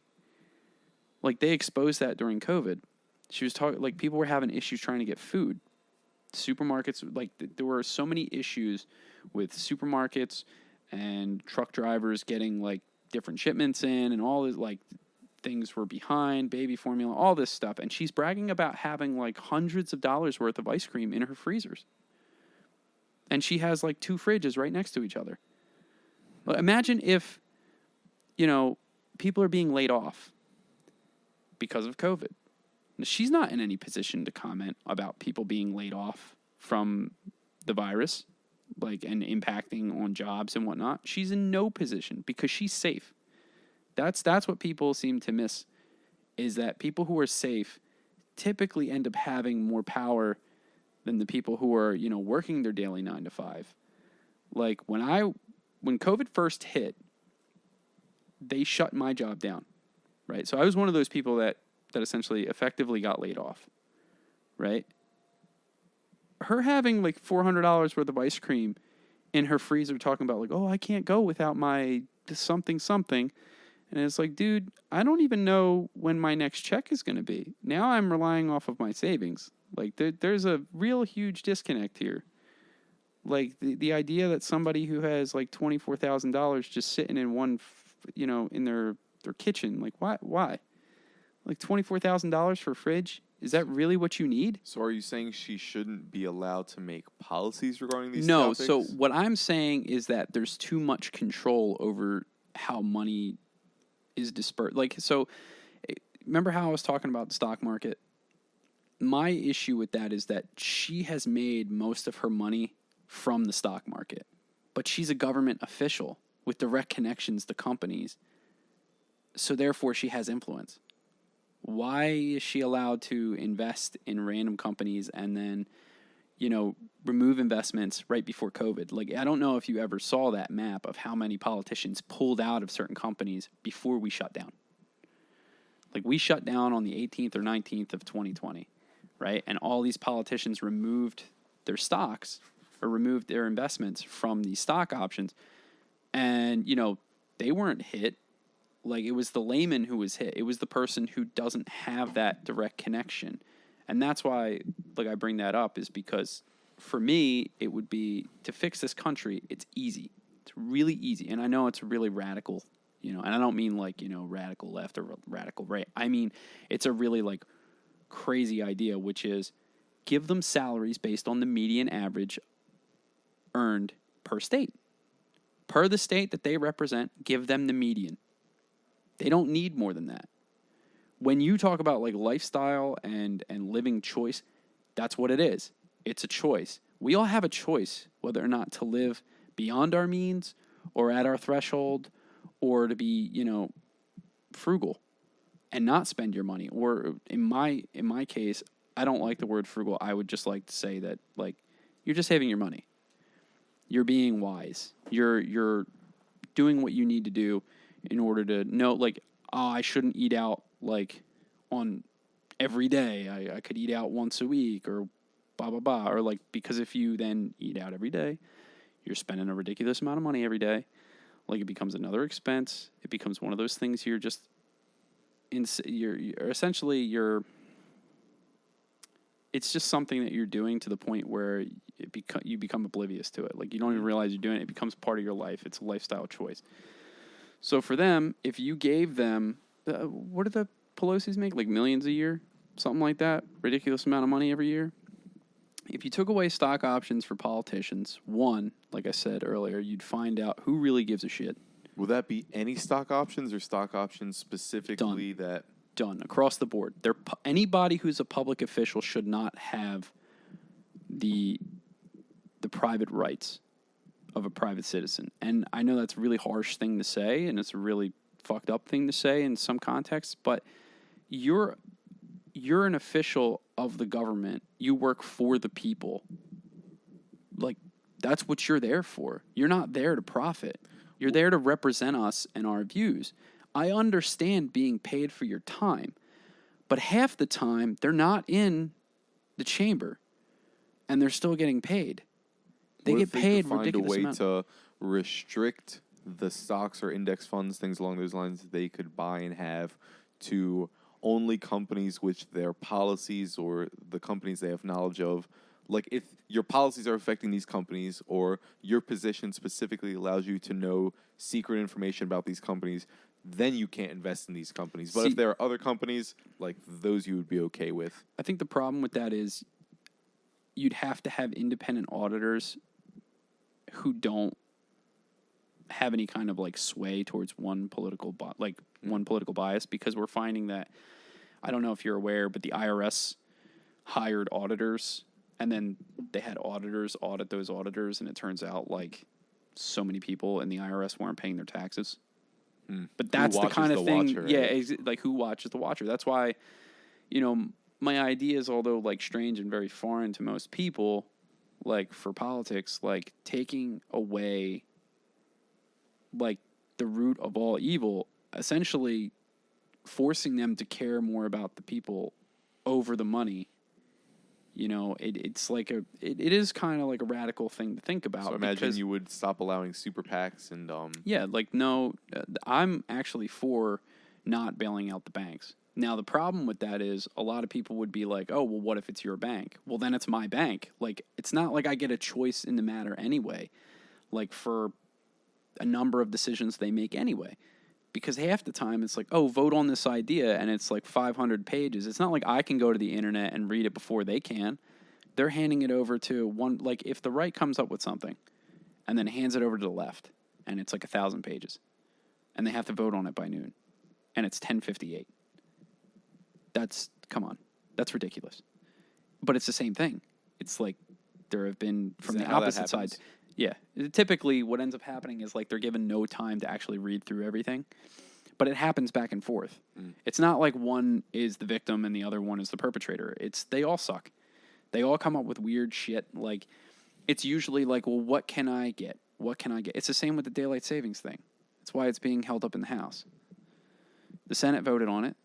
They want to move on it. They want to say essentially no more shifting the clocks back twice a year. They just want it to be one current flow of time. And you have like, I forget exactly what states are holding it up.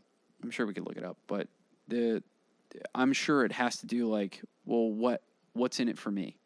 And that's the problem I have with politicians, is that rather than what's in it for me is like, what's in it for the people?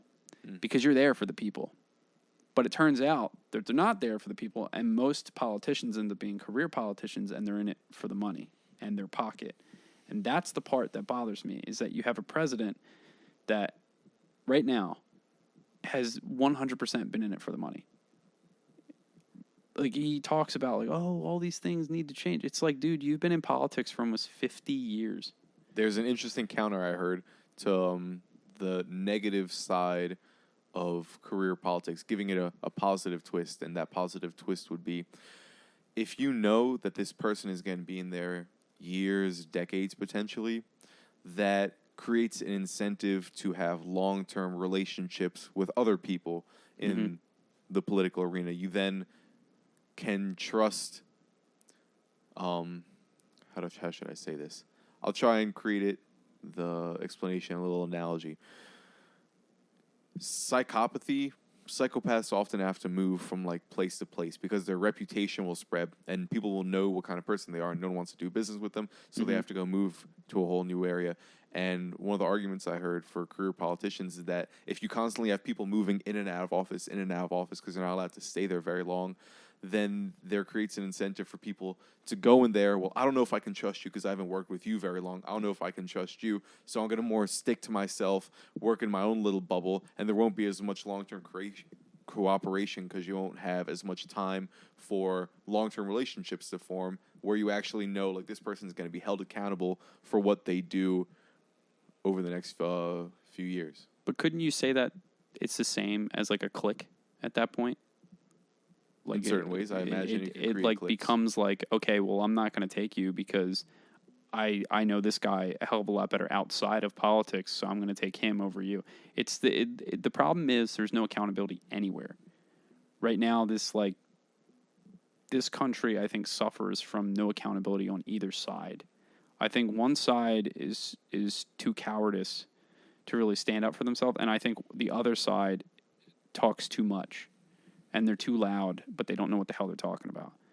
And then you have people who are in the middle who do look at like the issues at hand, and they're looking at it from a non-biased eye, and they're the minority. Like they're just I would say they're a smaller group of people than what, statistics like to believe. Whether you're independent or you're libertarian or you're whatever, it doesn't really make a difference. When you're viewing the ideas of both sides and you're coming to an agreement with yourself and saying like, okay, well, this is how I am for it, but I'm not going to judge other people. I'm not going to force anything on other people. I'm not going to sit there and say my argument is the only argument and that's just the way that it is. It's like, I don't really want to go down this road, but for the sake of example, Roe v. Wade, like, you're either pro-choice or you're pro-life. And that's it. That's what they believe. That's what news media perpetuates. That's what, all these content creators perpetuate. I don't believe that. There's an in-between. Because you're, like I said, issue to issue. It's like, obviously, if you're doing something just completely negative, and I'm not going to say exactly what it is, but if you're doing something that everybody can kind of look at and be like, say, that's real fucked up. You shouldn't do that. And then you're saying, oh, no, this is my right. It's still fucked up. It might be your right, but it's still fucked up. And then if you go to the flip side and you're like, oh, well, everybody must have this child or whatever. And it's like, what's the case here? Like, and they're like, oh, well, they were R-worded. It's like, no, I don't think so. And that creates a moral question. Like, am I ethically wrong? Am I morally wrong? Or am I morally right? Am I ethically right? There's a number of different ways to say that I'm wrong. There's a number of different ways where people will agree with me. It's kind of like when we first started talking on the podcast, we were talking about the echo chamber. You can find that coffee improves your eyesight or diminishes your eyesight. Like, there's 1,000 arguments to support both sides. The problem is, how do you find the truth? But I feel like the only way to find that truth is to actually just go and look for it. Dig deeper. Stop following, mainstream sites where they're like only pushing one narrative. You can read that narrative. No one's saying you can't. In fact, I would say read it and then read the opposite. And then where you find yourself in between of the two ideologies, That's where you need to start. That's where you're starting your search for the information. You'll then read, like, for the abortion thing, you would read, like, medical journals. You would have to go and do it yourself because most of the people aren't doing it for you. And then they're giving you statistics they want you to hear based on an argument that they're pushing.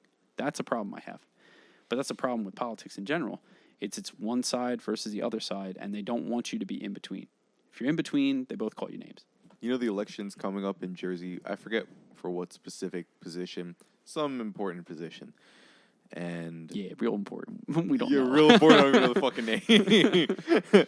I don't think it's for a senator, maybe House of Representative. Do you know the election I'm talking about? I think I know what you're talking about, but But yes, so I don't. real. Like I know that we're voting on something, but I'm probably not going to vote. So I'm like the big walking hypocrite right now because like I'm like, oh yeah, you have to like. But that's one of the weird things. So I was looking into the two main candidates, right? The two people that seem to, when I'm looking up who are the candidates, the websites I went to, they're the ones that pop up.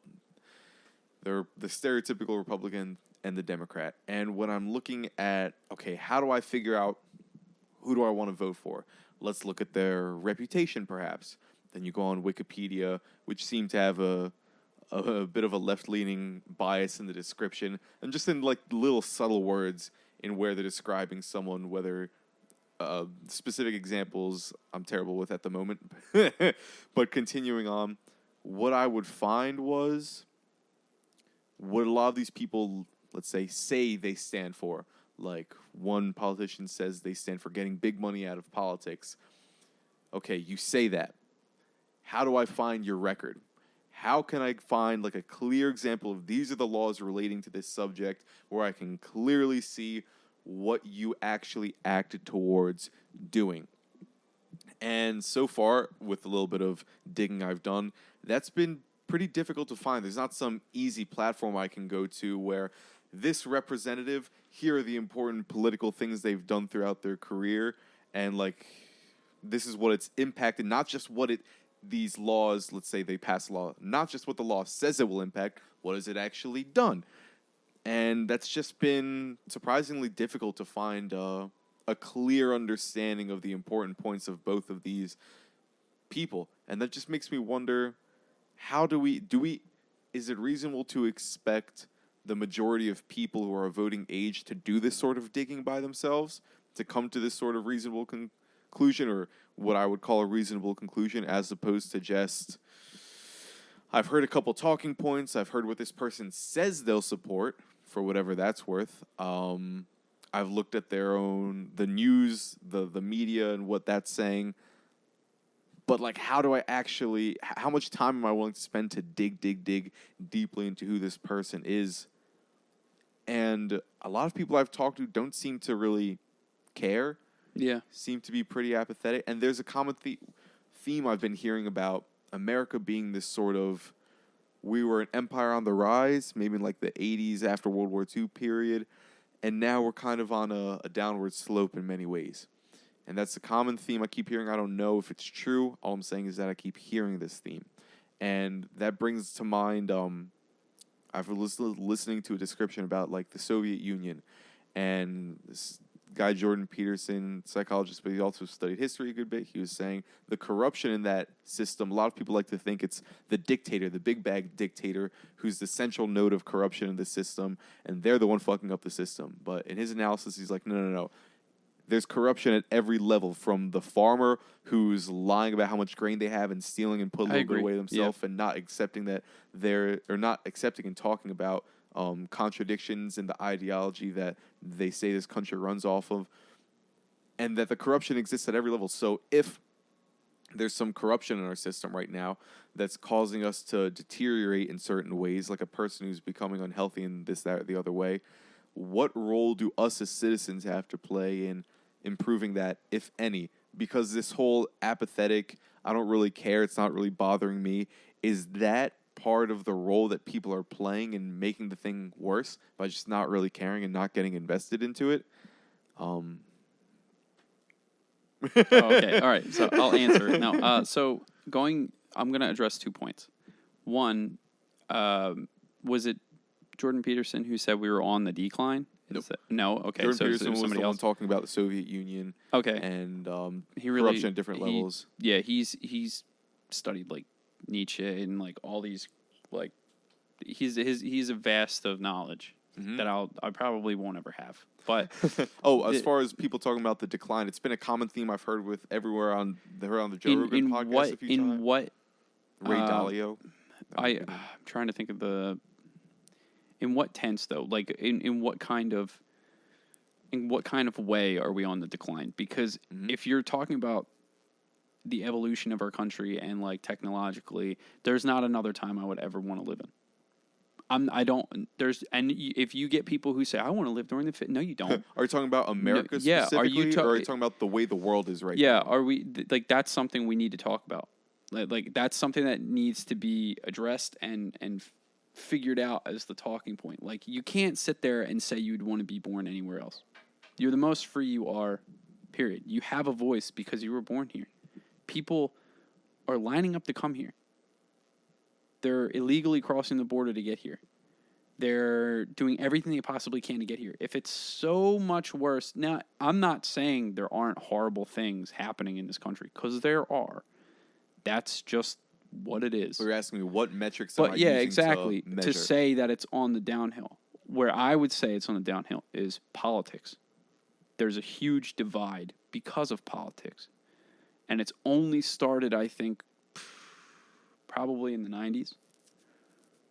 The 90s is when I would say that there was a really, really, really big divide. And for me, it started with the crime bill in 1994, which also was spearheaded by Joe Biden. Oh, but real quick, I'm going to jump in just to say some of the diagnostics I'll say that I've heard used for saying America, not that we're at a point of near collapse, but that we're on a decline relative to the last few years or decades, would be our education, our overall GDP, the size of our, and this is if I'm remembering correctly, size of our debt relative to how much money we're making, political tension. Those are the ones I remember at the moment. That would be from someone called Ray Dalio, who's known to be like the Michael Jordan of the investing world, and he invests on a global scale. He has a really interesting clip on YouTube for anyone who's interested called Changing World Orders, and he just goes over looking at the patterns over the past few hundred years of what has caused certain countries to rise to superpowerdom and go down, and he was providing those diagnostics. But anyway, going back to crime bill. I would agree with all those assessments. The only thing that I would say that really sticks out for me, and it's the point that we've been on for like the last 15 to 20 minutes, is politics. Mm-hmm. Politics is the driving force that causes decline. It's people with power.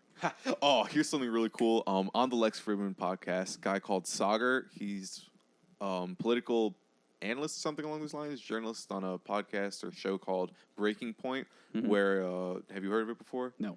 It's cool. It's a Republican and a Democrat, essentially, who sit at the table and they'll talk about common, like hot topics of the day, politically speaking, but they're respectful with one another. It's on the YouTubes. Anyway, and he's on it, and he's saying there's a lot of talk of political tension and corruption and things along those lines in America at the moment. But in our specific system of government and democracy, in his view, the political system is an extension of culture. Like the culture of the country is what affects the political system. He described that as that being more of the causal link, and then where the culture's at the moment. And I've heard a lot of talk about there being a culture war in America at the moment. That the culture is what will then impact the politics. Like that's one of the more important nodes. I think in a way that's true. Every single neighborhood is going to be different. Like depending on like you have people moving from the West Coast to the East Coast to the West Coast, or West Coast down to Texas. Like those are all different coastal cultures. Like, and then there's subcultures in those, things that they're going to bring to new areas. People are going to be born with a new set of views. But the reality is we all tend to bring our views with us, which will then impact the views that that culture has. As soon as you start making friends, you start sharing your ideas, and those ideas that you brought from the, Like California to chemical compounds. Texas. Yeah, exactly. And they all kind of mix together, and it creates a new view. And then you have different traditional views. Like, do you value certain views your parents valued? And it's based on your upbringing, based on environment. So it's like a huge like rabbit hole of, you're just going to essentially mix more and more and more of your ideology.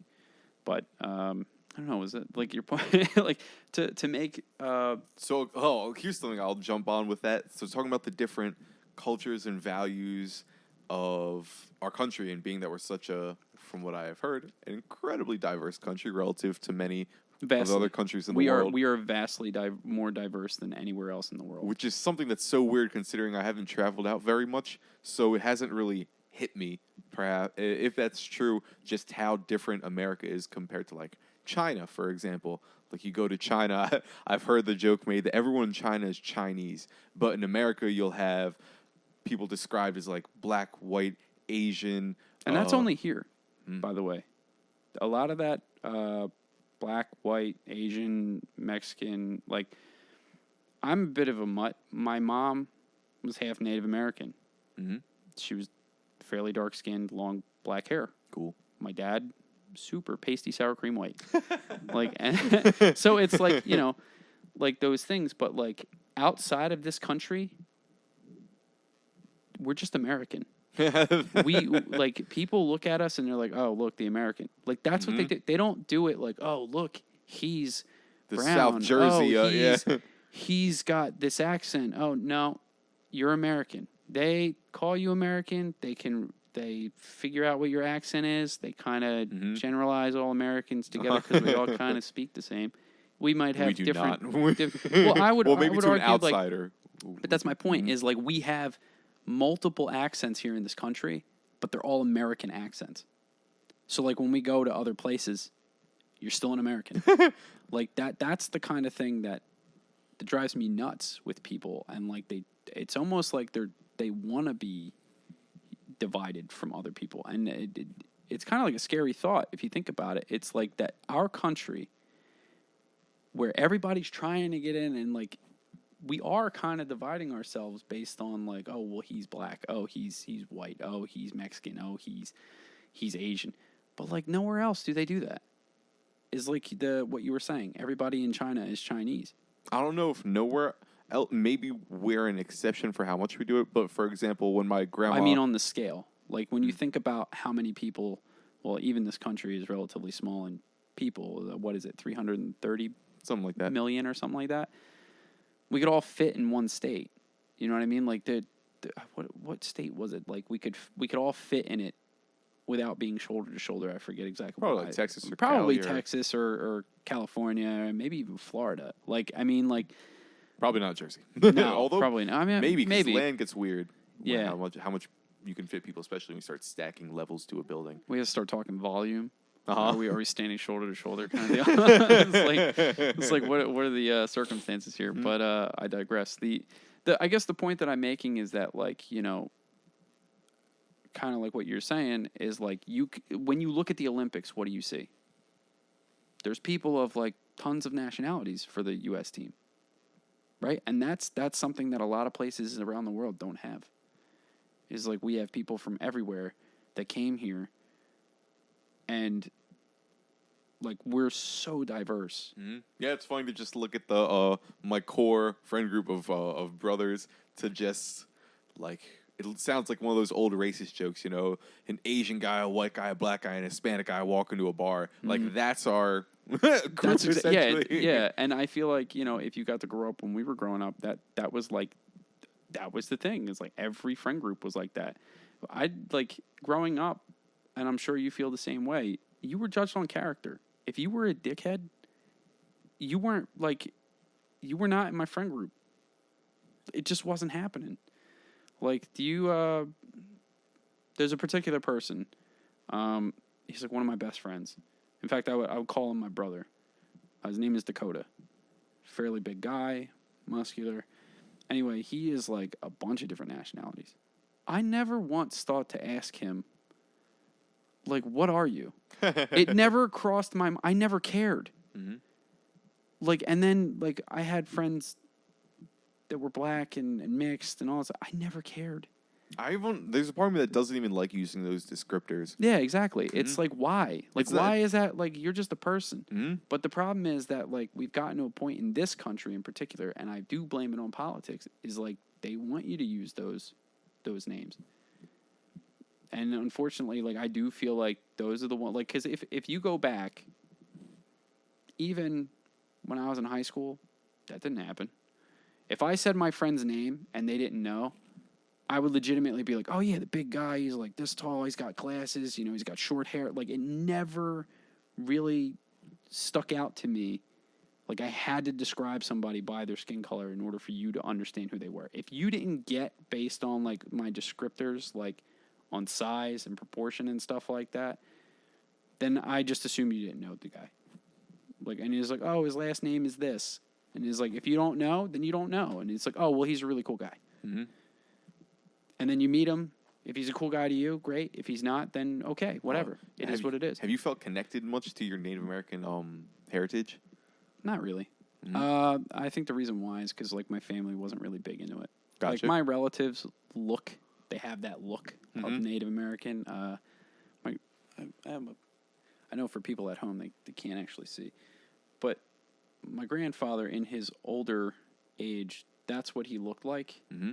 But, like, he was tall, slender, tan, like, you know, he pretended to be Italian when he was younger, so he could get I feel work. like he could pass as right? So I mean, like, but he was born in the 30s. So, like, you know, and then my mom was dark, black hair. My aunt was dark, well, of a darker complexion with black hair. My uncle had the stereotypical slender Native American look, square jaw, very square head, you know, black hair. And then my other aunt and uncle ended up being exactly like their mom, which was, like, very light hair, very light complexion. It was a really weird thing, but yeah, they kind of disconnected themselves from that, and he did that. So that's so fucking weird to think he was born in the 30s. Yeah, and to think the Civil War, when did that end? In like 1860s, 1870s, bro. That's so close. Well, it's like 60 years. Think of it for World War I was 1914, 1918. I feel like that's a more relevant thing to be talking about as far as how close it is. That too? Like, I mean, because that's really close. And then, like, think about how work environments were. When was the Triangle Shirtwaist Factory fire? 1925? No idea what that is. So, like, labor laws were impacted, like, through the 20s. The Depression had just happened. The stock market crash. Like, I think of it, like, those things were, like, really, like, prime, like, right next to when he was born. And then my other grandfather was born, I think, in 29. So they're born, like, right in that era. But as far as going back to Native American stuff, no. I don't feel really any connection to it. Like, I'm not associated with the tribe or anything like that. They're Laguna Pueblos. They moved from Mexico. So technically I'm Mexican. But they moved from Mexico to New Mexico, and then they went out east to Pennsylvania. And that's where, you know, he was from. Mm-hmm. Did your grandpa have any connection during the World War II to that war? Like, did he have any stories or something about that time? No, so he fought in Korea. Both of my grandfathers fought in Korea. Mm-hmm. One of them was military police, that guy. He was military police, and then the other one, I'm not exactly sure what he was in the Navy, but he was in the Navy. Mm-hmm. Yeah, so they both fought in Korea. I know that my one grandfather, he had showed me pictures of Korea when they technically weren't there. They weren't there, quote unquote. And then they were told that mission never happened. So, like, you know, there's the shady shit done by the government. It's like you have General MacArthur get on your boat, and they're like, you guys were never here. You guys won't receive any medals for it. It never happened. Did you ever see Kingsman? I've seen parts of it, like when it was on TV. In the first movie, because the first one I think is still the best. Like, fuck the second one. Kingsman, that one's pretty good. But anyway, Kingsman, when this guy's getting introduced to this Secret Service agency, he brings him into his office, and his office has all these newspaper articles with the headline of this date and that date and all these different dates scattered around his room. And he's like, this is the day, like, Queen Elizabeth's daughter was born or something like that. This is the day Johnny Depp was caught cheating and all these sorts of things. And he's like, on each one of these days, we stopped essentially a catastrophe from happening, and no one knows. And that's how we operate. We're men in the shadows who no one ever knows about. If no one hears about us, we're doing our job right. Yeah. And yet we're stopping some of the most horrible things that you can imagine happening from happening. Yeah. Bioweapons and all the exaggerated movie stuff, but it's not necessarily that exaggerated.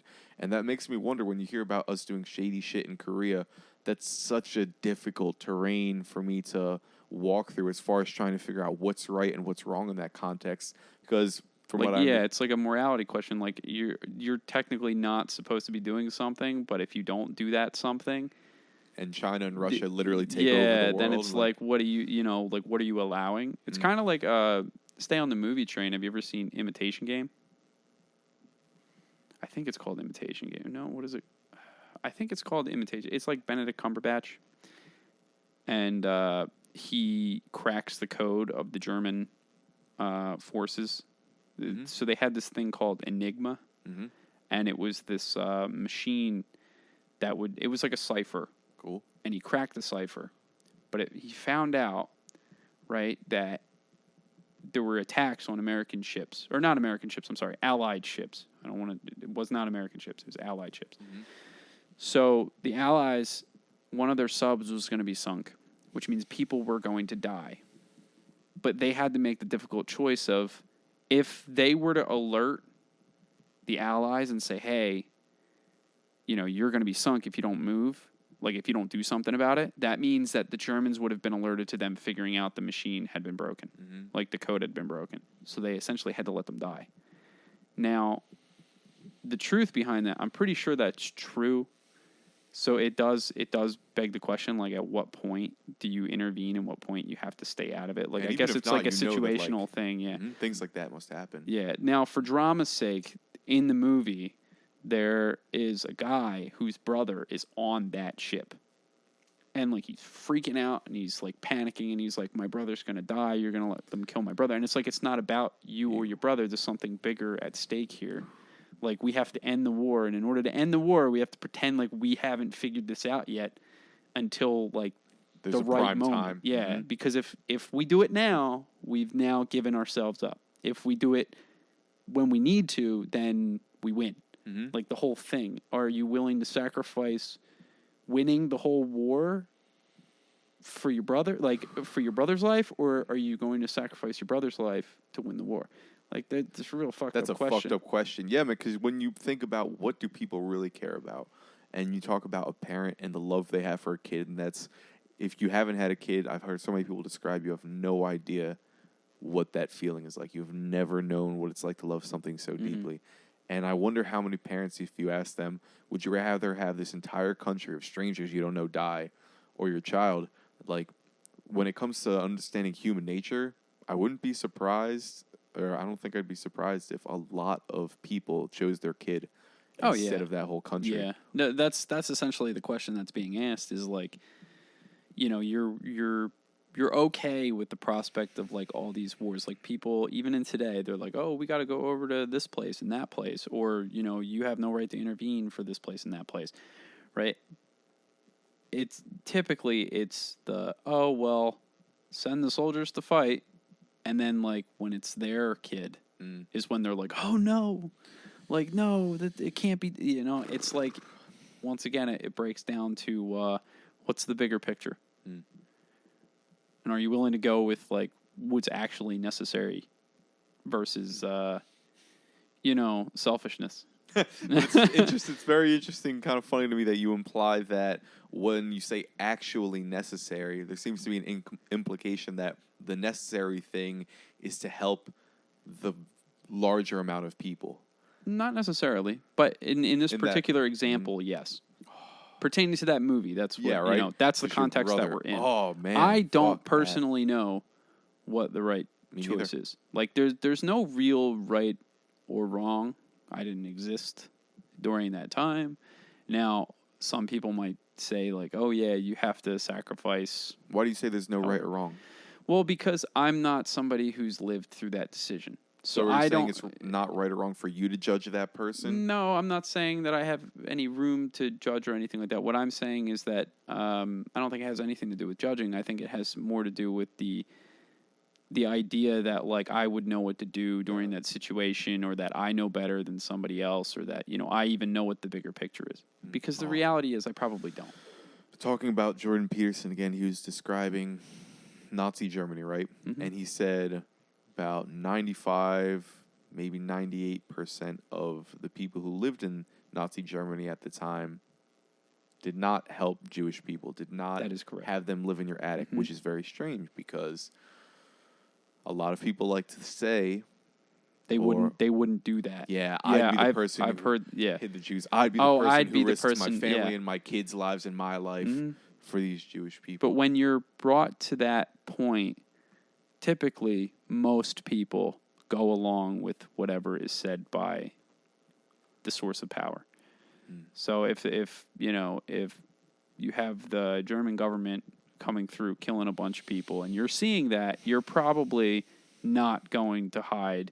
And then if they're like, well, we're going to kill your family if you don't give up that family, who we know is definitely hiding, you're probably going to sit there and go, well, they got 2 in their attic, they got da-da-da-da-da-da-da-da-da-da. Yeah, and you know what? Combine that with years and years of steady... I was listening to a concentration camp survivor on a Jocko Willink podcast, and she was describing growing up in Germany at the time. And she was a little kid, right, in this village. And she went from 1 year, she's friends with all these different kids in the village. The next year after that, maybe a couple of those friends in the group will kind of start to look at her a little funny or be a little bit, just a touch more distance, right? The year after that, a lot of the friends, like their parents start to say, like, hey, don't hang out with a Das Juden, don't hang out with the Jewish kid. And then another year passes, their friend group goes a little smaller.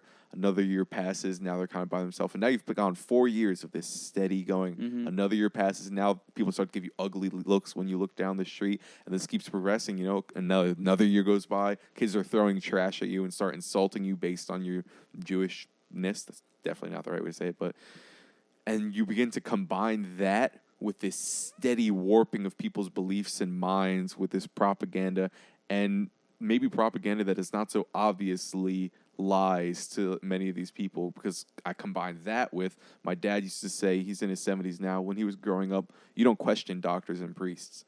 Like, that was the culture. You don't question them. What they say is, that's facts. It's the law of the land. Yeah. And then you combine those two things with, now you have, like you said, that incredible pressure of they are killing people, literally.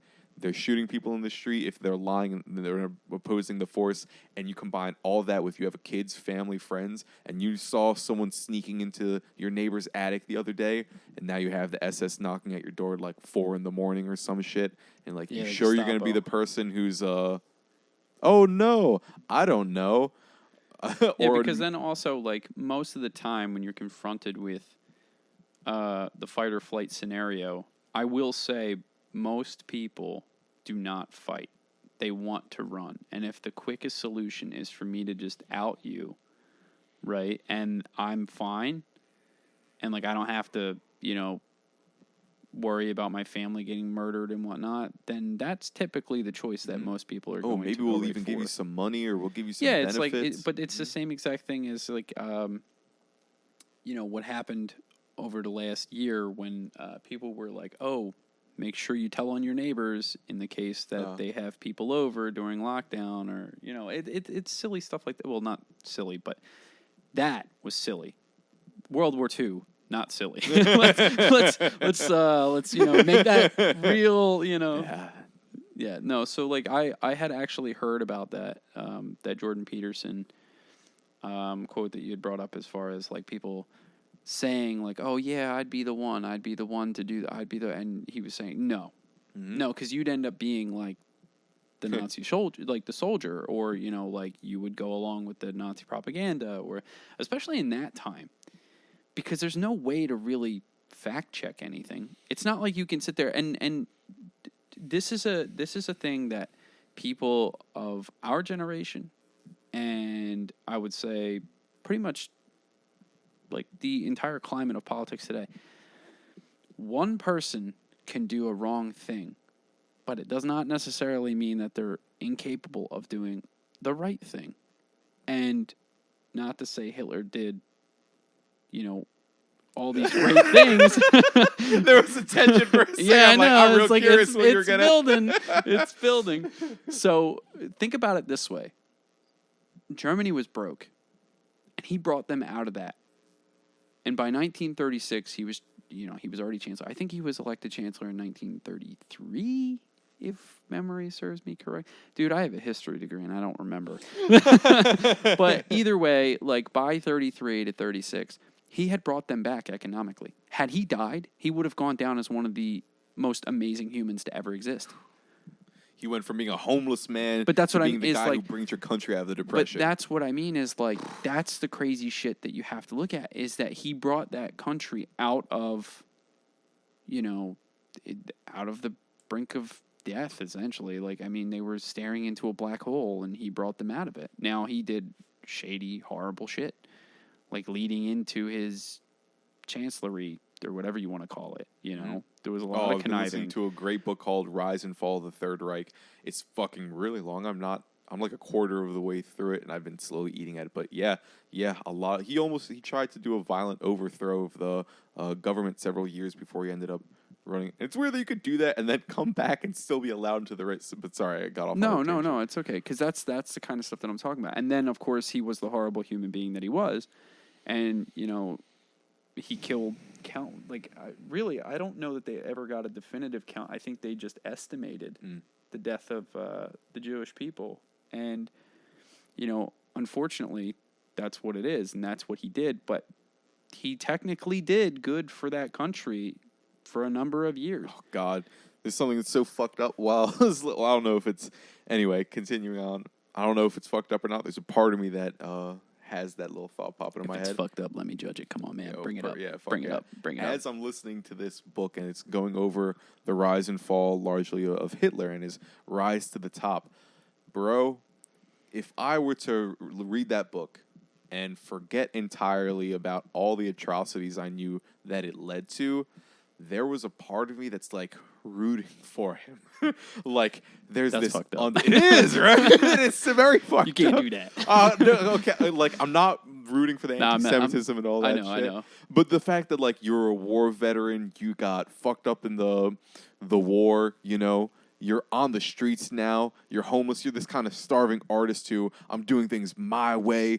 Like that could easily be turned into a hero story, which is fucking wild.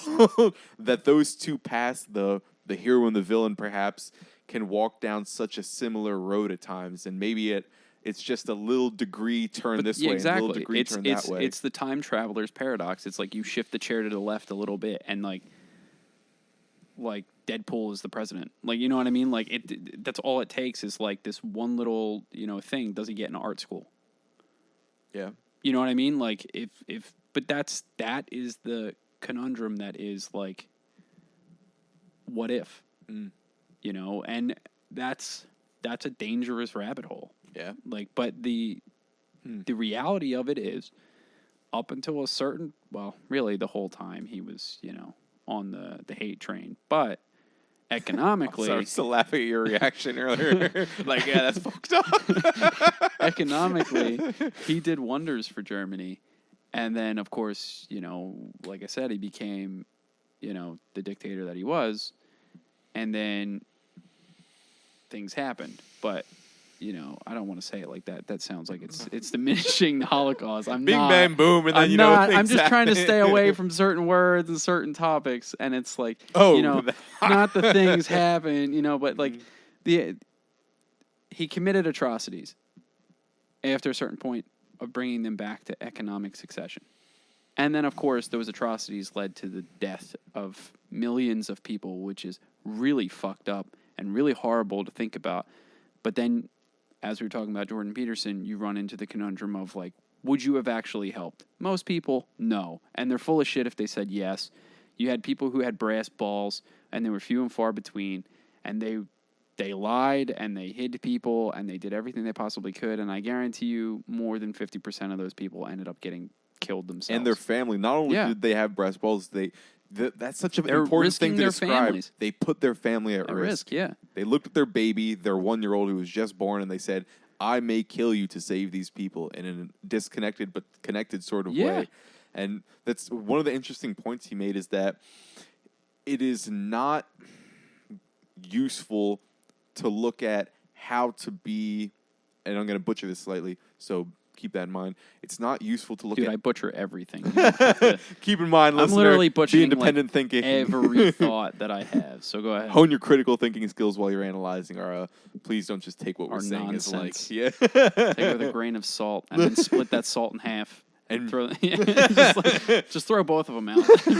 Maybe there's like a sprinkle of diamond in there from time to time, but anywho, continuing on and all that gravel digging. So it's to look at that situation and say, how do I be that 2% who hides as a Jew?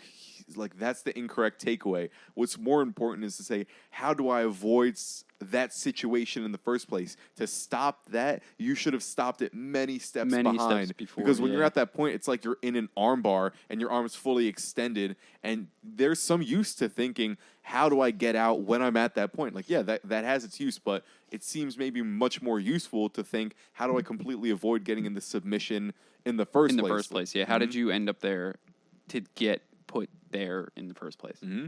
Yeah, that's a really in-depth thought. Like like most people, I don't believe think that. I think they wait too long. It's kind of like people who get themselves in horrible financial dire straits, and like they're completely horrible with their money, and they're completely broke at this point, and they're like, how did I get here? And it's like, well, I mean, if you had stopped to think at all, or like look at what you're doing, I'm pretty sure any kind of self-reflection during that period of time over the last however many years you were taking to get to this point would have resulted in like, holy shit, I'm out of control. But a lot of people can't.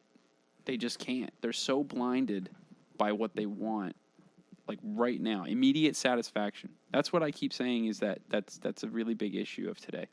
It's the immediate gratification and satisfaction of something. It's like that's why TikTok and Vine and YouTube Shorts and stuff, that's why I believe they do so well, is because it's that immediate gratification of watching something that's funny, and then we're immediately on to the next thing. We don't even remember what we watched. It's information in, information out. There's so much there's so much to say about that. One thing, I'll go back to one of the first thoughts, is I wonder how much having someone be educated around financial intelligence, right? Just financial education. You understand how to do this dance of having money, keeping it, saving it, building it into more money, and not getting into horrible straits of debt. I wonder how much being educated in that realm will help someone avoid that in the first place. And combining that with, I have heard that in human nature, we are not designed to understand very long-term consequences. It's hard to make that real for people, to say that 20 years down the line, if you keep eating this food, you're going to have a horrible heart attack at some point. Like, it's hard to make concrete in someone's head. And so education seems to be a part of maybe making that more real. Like my dad, who I don't think he would mind me saying, when he was younger, he was in a lot of debt. Like when he was a kid, he spent really stupidly. So when I was growing up, he was very adamant about teaching me it's like experience. Yeah. Yeah. And then passing that down in a way that it actually sinks in. So effective education, perhaps. It's the long play. It's your, you've experienced all these, what's the word that I'm looking for? You've experienced all this stuff. And you're like, well, if I have kids, then, I'm not going to let them experience that. I'm going to nip that in the bud before it happens. And, sometimes that works. Yeah. Sometimes it doesn't. But, I mean, the education came from experience. It didn't necessarily, actually understanding it came from the experience. If your dad put that onto you and you never experienced it, you just know that you have this knowledge of it because of what he experienced, but you yourself still have not experienced it. There's that, that itching at the back of your head, like, well, what if I do buy that thing that's a little bit too expensive? I gotta say, card. It's like, I'll push back for a second. I don't feel that very much. Like, it really did sink into me. Well, that's good. And it's hard to put exactly the number on how much it sank in, but there is a lot of trust in what he said. Like, a lot of, no, fuck that. I want to be financially free. I do not want to have my lifestyle limited by, oh, you owe this bank X amount of money, or but do you feel like, let me ask you, from your perspective, are you the majority of people or are you the minority of people? Because for me, I would believe that you're a very, very small minority of people. I wonder if that's because I got more education in that realm than the average person. Now, if you're asking me, am I the minority or the majority, my view of how I use my finances, if I had to bet, I'd probably bet that I'm in the minority. That being said, I don't know what I'd bet on if everyone was I'm not saying this to toot my own horn, as educated as I am in the financial realm. If everyone had that sort of education in it, then I don't know if I would be the minority or if a lot of people would treat money in a similar way. I mean, yeah, it's kind of like a guess. Like, if everybody has the knowledge, then you'd have to, bank on them actually accepting it as truth and then, actually following through with it. But as of today, like, I would think that most people don't understand money. They understand a small version of the concept of money and what it means to have it. But they don't understand the long play. Like, your dad gave you a lesson that he learned from experiencing it, and that long play is that, he's going to hold that, he's going to give it to you, and you're going to give it to your kid, and your kid's going to give it to their kid, and that's the long play, right? That's the 100 years down the line kind of play. And that's, something like people getting more money in their check. That was a policy that was given to us based on, we were earning more. There was less tax coming out of our earned income. So it was, but people didn't know how to budget. So they weren't wise enough to understand that you're getting more money now in your paycheck. You're paying less taxes now, which means you're not getting a bigger refund, and people are banking on the refund. And there's just a purely example. And this is just one example. Like, people were complaining about, oh, I didn't get my refund. I was banking on that. Well, why? You should have been saving your money to begin with. That's a you problem. That has nothing to do with the people in power who actually made that policy. That's like one of those things where I would give people in power a pass. That's more of like the, you either have the financial education like you were talking about, or you don't. And then there are some people who have that education and they're still overspending. They're still trying to live above their means. Like, I feel like even if the information is out there, we talk about information. We've been talking about information for 2 hours? Like, I mean, like, when you think about it, we're information. At 2.5 hours. That's great. Yeah. When we talk about information, like, when you're ready to kick me out, you go right ahead and kick me out. Oh yeah, if you get bored, let me know. But I'm not myself. bored. I love talking. So yeah, cool. like, rock and roll. Yeah. So information for me, it's like you're talking about financial education and information. That's what I mean. Financial education, leading into the, information is of like, if what you have this knowledge, right? We all know that technology, you can find any subject that you want. There's nothing preventing me from looking up a finance class right now. Right? What in any period of time. This is why I said earlier that I wouldn't want to be in any other period of time ever. There's so much information at our fingertips immediately, right? There is no excuse to have pour this or pour that. Well, or like, I'll push back on that for a second. What if you don't even know such a thing as financial education exists? What if you're... Oh, come on. Well, I'm serious. What if you really believe that? You really believe in 2022 that people don't believe that? I think it's the average person. The average person has a smartphone. Even people on food stamps and who are broke, they will prioritize their cell phone over getting a meal. People do that, and that to me is where I start to get like irritated, because it's like you'll see somebody struggling and they have kids. I know. See, this is the problem: is I know somebody like this, and they prioritize cigarettes over eating, or cigarettes over like getting their kids new clothes or diapers or whatever it might be. Like, they prioritize all these things that they don't need. And it's like, we're addicted to the cell phones. We're addicted to all these like like, not outwardly, but you know what I mean? It's like things you don't necessarily need at all. Like, of course you don't need cigarettes, period. There was Russell Brand, who's a heroin addict and other addicts for a while, went to a rehab center, and one of the first thing the nurses told him was, good job finding a way to survive. Implying that if he didn't use these forms of self-medication, he would have killed himself, or in some other terrible ways life would have went. And that makes me maybe more sympathetic to people who are addicted, that maybe they just don't understand a better way to, A, break a compulsion, to break a habit. Or maybe that's I don't know about the cigarettes. That's a bit extreme for cigarettes specifically, but don't know another way in which to make life worthwhile aside from using this addiction. And so that just makes me wonder. For the people who lack, and I'm not saying this in a negative way, I'm saying it in a, I do feel sympathy for people who lack anything, like any kind of like happiness in anything other than their vices. Like, to not have anything that you love. Like, I love music, right? And I have an obsession with music. You could say I'm addicted to music. I will listen to the same, and I'm not exaggerating, I will listen to the same song at work for hours. Wait, would you say you're addicted to it? Well, how do we define addiction? In a way, it's not worthwhile. Like, in a way, maybe you're ashamed. You feel like it has control over you. You can't stop it. No, there's at some points where I feel like I've like listened to this, like, and I can't stop myself from doing it because I overanalyze and like I want to learn, like. But I feel like it's out of curiosity versus, like, oh, I'm fiending for it. Like, I do, like, there are certain parts of my day where, like, I'll have to put in headphones and listen to something. Mm-hmm. Get myself away from, the BS that's, like, around me. Mm-hmm.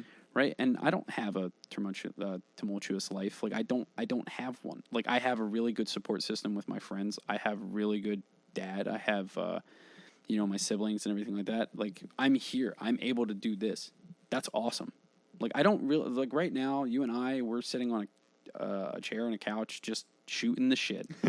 Like, that's a lot better than a lot of people in the world. Like, those are things that I do think about. But, like, when it comes to, like, I know that's getting, like, really out there. But, like, as far as addiction is concerned, I think that people who don't have, like, that, they can't do anything but process, like, oh, I can't wait to get my next fix.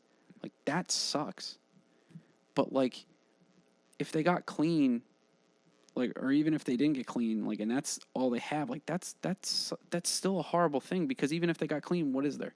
Like, if their whole life is prioritized around that thing, yeah, I could see that argument about, like, behind it is, like, maybe they would have killed themselves. And you know what? Russell Brand, I know that he was, like, a sex addict and, like, all those things. So, like, I had never thought of it like that, like, hit me. Congratulations, like, good job on staying, alive. No, that never crossed my mind. And for that, like, maybe that's just a lack of understanding that I have.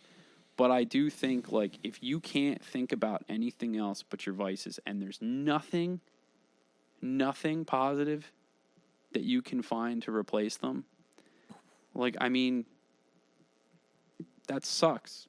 Like, there's not much else to say, is that it does suck. And that's really weird, because when you talk about the internet and having all this potential for information, I mean. Like, but, like, let's say, and I'll create an example for a second.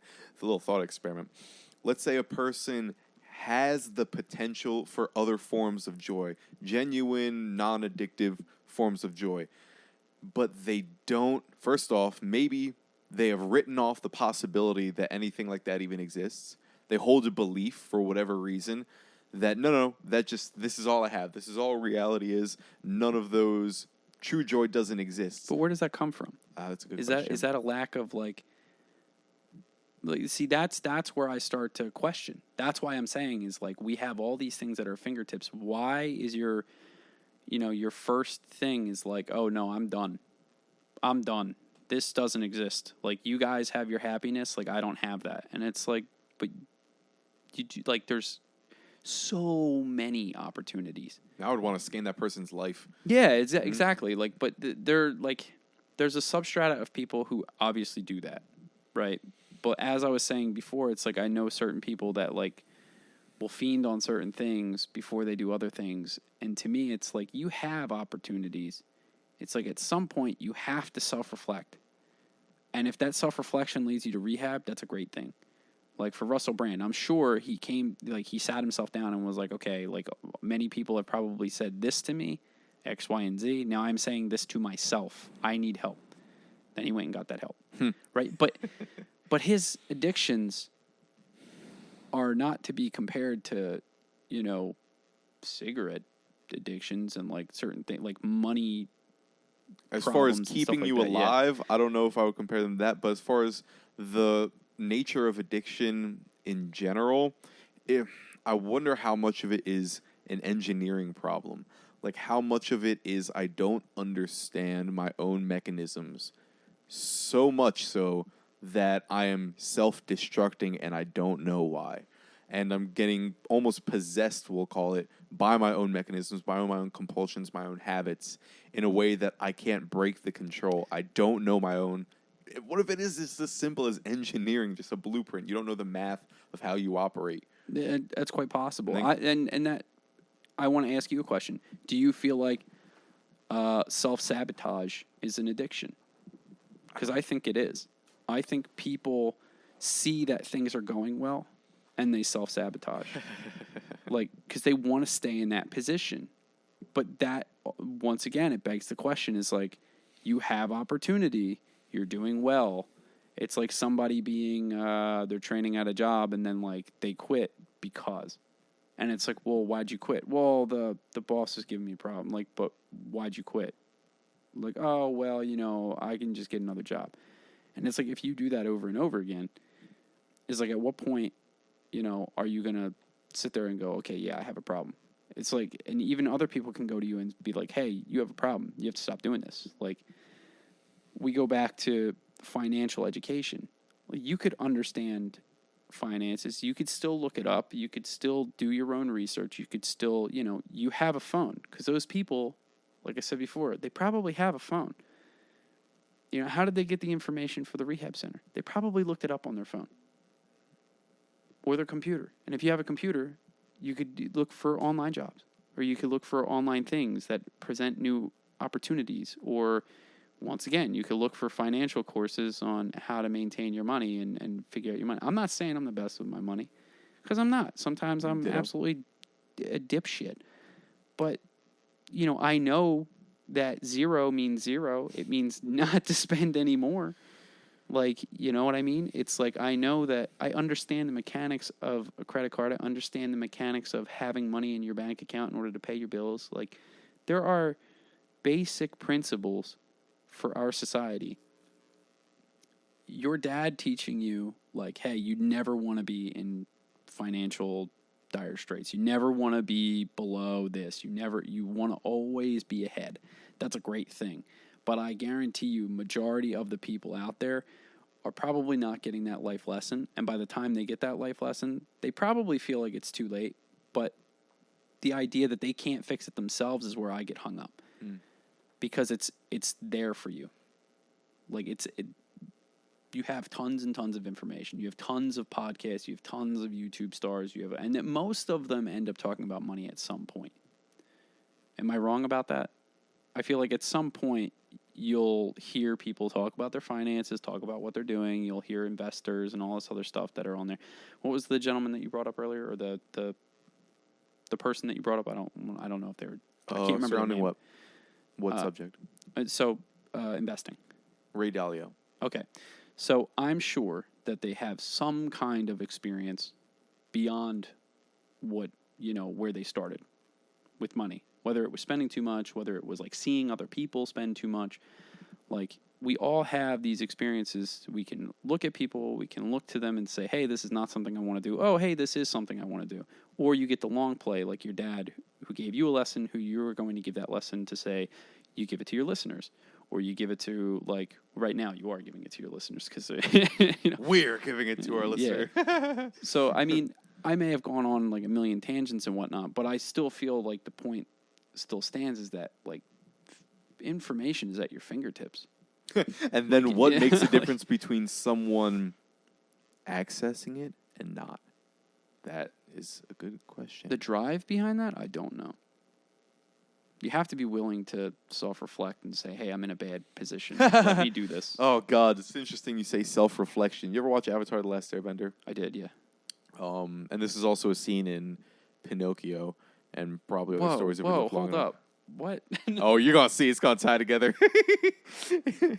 There's a scene in Avatar where Azula is at a maximal point of mental breakdown. It's near the end of the series.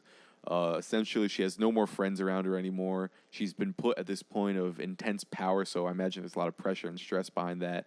And she's, like, unraveling, right? No, is this Zuko's sister? Yes. Okay, yeah, I remember. And, she's not trusting people. She's kicking out her, like, what used to be your loyal, trusted servants and attendees left and right. And she's just, like, having a breakdown. And she's looking in the mirror and she sees her mom, who was never really in the show. Her mom was separated from her when they were young. And she looks at her mom, and her mom's just kind of looking at her almost, like, sad. And she says something to the effect of, you just think I'm a monster. Azula is saying this. And the mom's like, no, I just think you're lost. And the mom is almost like this conscience that pops up and that's trying to kind of guide her back to the light, we'll say. And she breaks the mirror.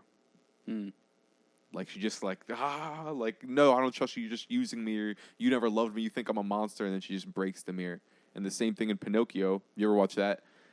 But which one? The 1930s one or the... the stereotypically known one. The more popular one. The I don't Disney remember. one? Yeah, it was the first one. Not okay. Yeah, Yeah. of course I've seen it. Okay. It's Pinocchio, man. Okay. Anyway, so Now I'm judging you. yeah, I haven't seen it, or not that I remember. I mean, What? Yeah, I need to. It looks good from the clips I've seen. Wait, you've never seen, like, the Disney, like, If I have, I don't remember. hand-drawn... I've seen clips and it looks beautiful, but never. I don't remember the. I don't mean the one that just was redone. No, fuck that one. Yeah. I Bro. say that. I say fuck that with all the new movies. Right? It's Fuck, like you didn't it's- need to remake Lion King. That was fucking gold. Dude, that was so funny because it's just they're like it's live action. No, it's not. It's animated, dude. It's animated with better animation, And it looks like, weird. It didn't make it better as a movie, though. Like, Yeah, it seeing really- the warthog as a real warthog is like, ooh, that's not. We didn't need to see that. I'm sorry, I didn't mean to interrupt No, you. I just think that's the funniest shit. They're Disney. I don't know. Check out our CGI lion. Look, there's so many new movies, so many new storylines or cool old history stories you could be making. Like, why are you just remaking shit? I don't know. It's live action, bro. Dude, and I feel like Marvel has also been more recently, like, they seem to be losing an edge, but that's okay. Let's go back to your point before I'll we close this loop. we real keep quick. putting things on the back burner and then they just keep like. But we return from time Yeah. to time. I don't know if we returned to all of them. No, I don't think we did. It's a problem when you have two people who can't stay on track. But it's fun, man. It's a nice Alice in Wonderland exploration. Oh, I see you got that Disney pun in there. I actually got that from Lex. Down the but rabbit it's- hole we yeah, go. yes, Hurry up, go it's back to your precisely- point before you forget. Yes, sorry. So he's on Paradise Island or whatever it's called, where all the kids are having whatever in the moment pleasure they want. They can roller coaster ride, smoke cigarettes, play pool. They break whatever shit they want, like full freedom, and they start to turn into jackasses. Literally, for anyone who hasn't seen the movie, spoiler alert. And one of Pinocchio's friends that he made there looks at himself in the mirror, like while he starts to turn into a jackass, and he freaks out and he breaks the mirror. And when you talked about self-reflection earlier, like, you need to be able to self-reflect if you want to improve your life, fix these problems, if you can even accept them as problems. And that just makes me wonder, like, what is the difference between someone who's willing to listen to Jiminy Cricket, right? Like Pinocchio, he ended up finding him because he was horrified. He saw what he was becoming. He was horrified by it and actually went back to his conscience and tried to have a better relationship with it. And what makes the difference between that and the person who shatters the mirror? Oh, that's a I'm not sure. Yeah, I don't know. I don't have a definitive answer. You know, if I had to guess, I would say it has to do with like probably the motivation or the confidence to do better, but to, you know, really self-reflect. I don't know.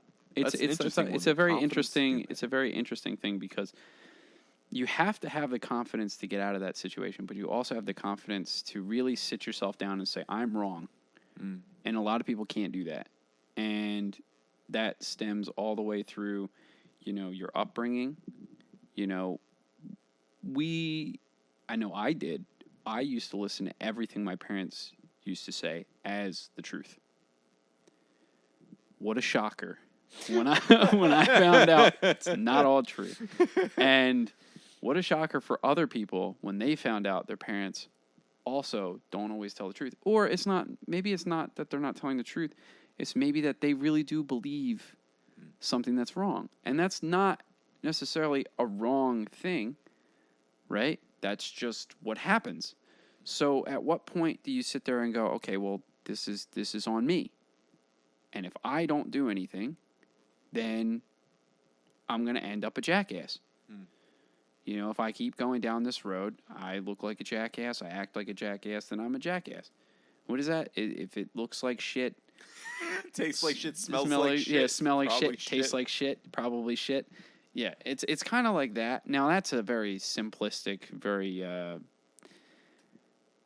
reduced way of looking at, you know, like you're essentially like, you know, squeezing it down to the finest little point that we're making here. You know, not to diminish anybody, but that's essentially what it is. Like, that's what I believe self-reflection to be anyway, is you have to be willing to take the extra step to actually fix it. What the hell is going on here? Oh, Your phone blowing up? No, it's like Pinterest and other shit. Oh, yeah. It's like, it's just all coming in now, and it's like, hey, you haven't looked at me. Why are you talking to me? Look at this food. Look at this recipe. So, you know, I just want to get on this topic before I forget it. Okay, What's up with the manga over there, bro? Is it mango? Manga. Oh, manga, like manga. What? How do you say it? Manga. Oh manga? no. I thought you saw a mango. I'm like, why the fuck is there's there a a mango on on my his shelf over here. bookshelf? It's just, I have weird shit on my shelf, so I wouldn't ripe. be too surprised if I just forgot a mango. But anyway, oh yeah, manga, man. I fuck with manga. I usually like it more than animes for whatever reason. Yeah, maybe it's the imagination aspect of it. I almost feel like there's less filler in the manga. Yeah, I feel like it gets right to the point. Like the plot is still there. There's not really like a deviation. It's not like.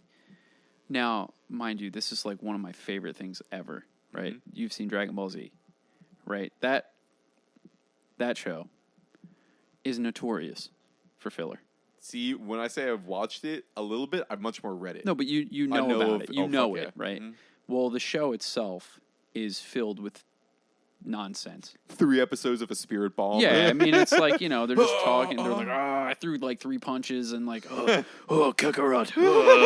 like, oh shit, Kakarot. That fucking hurt. Yeah, dude, Vegeta's always getting it. Oh my god. He's my favorite character too, man. He had the biggest character evolution. You are the second person I have heard to say that. There's a listener right now, if you're listening, Seth, who is absolutely loving you saying that. Yeah, I love you, Seth. But yeah, dude, like Vegeta's character arc is like something of that, like that has built other series. I swear they have copied his character arc. Like, you know, the villain becomes the somewhat hero. He's kind of like the anti-hero of the group, and then like he never quite makes the final. You know, he's never actually able to win, and like that's the part that kills me, is because most of the time, kids are having fun outside. Mm-hmm. Most of the time, they do win. And he hasn't. See, so that's weird. Like, how are you how to define win in that situation? Well, I guess, you know, beat the big bad villain and whatnot. But before I forget, all right. So there's a filler episode though, and I know listeners will know what this filler episode is if they've watched Dragon Ball Z. If you're cool, yeah. If you're a nerd like me, it's when Piccolo and Goku go to get their license. I've seen clips of this like memes. It is the funniest shit I have ever seen. Like it is just so funny. It's points like that where I'm like, Yeah, oh, I should it's watch like- the show because that's not in the manga. It's like but that's stuff that like is only. I think that's stuff that's only in the show. I think so. Like that's stuff that was animated for the show. Where I used to have like a ton of the books, like the mangas, and I don't know what happened to them over the years. They've like gone here, gone there, whatever, and it's very to the point. And I do like that for a lot of different, series. But for Dragon Ball in general, I almost feel like it's better that they have all that filler crap in there. It's like because Seinfeld. it just like breaks up the monotony of like, I'm going to punch you. No, I'm going to punch you. Now we're going to charge at each other, but you can hear me even though you're standing like 70 feet away. Like and Now I'm getting my speaking- license. Yeah, I'm speaking at like, library voice. They have super hearing. Yeah, we just have super hearing. It's a power they never cover officially. Yeah, and then they just go right to fucking racing cars, like trying to get their license, and then they're just bumping into each other, and the two driving instructors are like, "We're gonna die." And you never need to know. Why did they even need to get their license? Like, why the fuck? Dude? I don't remember. Yeah, right. That's the not premise of that important part of that. episode. Immediately left. It just bailed as soon as they got in the car, because then it became a competition, and then they ended up flying away anyway. Yeah. Yep. Right. You notice that That's shit? the perfect way They to just end it. destroyed two vehicles. You You never have to pay for. No, they were owned by the city, which means it goes from the taxpayers. There's a strong argument to be made that Goku's a piece of shit. Yeah, dude. Yeah. I love him, but there are those arguments Think are there. about it, right? So, like, this carries off to all avenues of, like, entertainment for superheroes. You got Hulk, Thor, Captain America, They cover this in an Iron Avengers Man, movie. Yes, and Black yes. Widow. And they're all fucking shit up, right? Uh-huh. We're like, oh, man, they're so cool.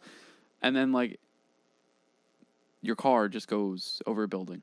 Casually. Yeah, just casually thrown. Tony Stark just, magnetizes your car and splits it in half and then throws it at The greater good. people. And it's like, yeah, I didn't have like 20 car payments left on that. And, of course, there's a superhero clause and everything, but I didn't pay the extra $2,000 To get for this. that. So now I owe $16,000 on this car that I don't have anymore. You ever see, It's just like- on Django, the scene with the masks? yeah. I feel like it's that Like, scene. could Like, we I invest just in spent the bigger last holes? 3 hours getting the shit kicked out of me, blowing up these pieces, and all I hear is criticize. Fuck you guys. I'm going home. Deal with these demons yourself, goddammit. It's so fucked up. It's like, you think your wife could cut the holes a little bit bigger? It's like what? Can't see fucking shit out of this thing. It's like, can we just charge in without the mask? No, it's the whole point. is to Everyone have the starts mask. taking them off. I didn't say take the masks off. All that matters is can the fucking horse see. That's a raid. Fast forward to everyone falling off the horse. Yeah, dude, nobody can see shit. Dude, But but like that little scene in the movie, I feel like that's the equivalent to the filler episode with the driving. Yeah. Like that didn't have anything to do with Anything to do Django with and it, yep. that storyline. It was just great to break up like that monotony of like the whole story. I like that. That to me will really draw me back in. Fuck yeah. And I feel like for a lot of shit, they don't do that. Except, well, I guess One Piece does it constantly. Oh my god.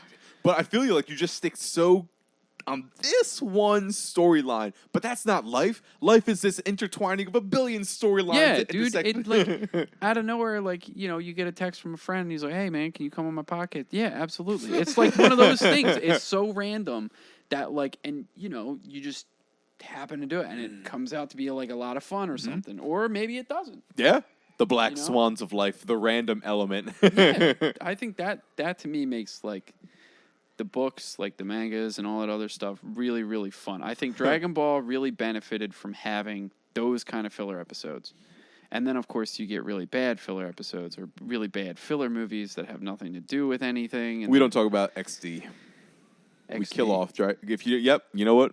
The fact that you said it with that sort of I don't know what you're talking about, that's the way to keep it. That's So what? Oh, do you ever see fucking Dragon Ball, the spoofs they have on YouTube? Oh, the Abridged series. Abridged. Yeah. If you anybody out there, if you know, even if you don't know Dragon Ball Z, watch Dragon Ball Z Abridged. Some of the best Oh my comedy. God. That is some of the best voice acting. Yes. Like, and after, at first they tried to match up their dialogue with the Flaps. Like they really tried, and then after a while they were like, "Fuck this, we're just gonna." And then like he would be like speaking, his mouth would be closed, and like they were just like, "See, that is like." And I don't think anyone that cared. That is peak entertainment. You just like mouth closed, and then you hear him say like "fuck you, Kakarot." Dude, it's the laughs I have there are like they're on par with South Park Yeah. or the best of Family Guy. Yeah, dude, it is so funny. Like I don't know how they come up with half of the shit. Like those are like some of the greatest minds. Like, and it's so funny because all they're doing is talking over and shooting the shit on somebody else's animation. But I don't think they make any money. Great. Right? I think it's just for fun. I think they're literally just doing it for fun. Yeah, dude. You feel that? I as soon as like, what was it? What's the big fat Namekian's name? The one who's like really old when they get to Planet Namek. He's really, really big. He's just sitting in the chair. I don't know. No. This would be a really bad time to die. And then he's just dead. But he's like, take his coat. He's like, Guru. He's like, I shall now be known as Super Kami Guru. Yeah, so he's like, he's the one who killed all of our people. No, don't take his coat. It's like, it's the dumb. It's so dumb. Who makes this but the shit up? timing was so good, and I feel bad for people listening because it's like I can't do it justice. I don't at all. So funny. Because if you know, hopefully you're having those flashes go through your head. If you know, you know. That's just how it is. Mm-hmm. It's just a great watch. And if you don't know, feel bad. Yeah, feel you suck. Bad. Yes, you suck. As I look at the Gohan statue to my right. Yeah. Resting his balls on the Teenage Mutant Ninja Turtle in the cup. With his aggressive face while Michelangelo's, he's just happy as a clam. Yeah. It's like Bert and Ernie, man. Like, it's just you got Ernie. Ernie's the one that's really happy, right? I don't know. One of them is really fucking just one of them is just really angry. Mm-hmm. See, I feel bad. You caught my little you possibly caught my little bullshit there because I don't really remember exactly Bert. It's like, how dare you use a reference and not know?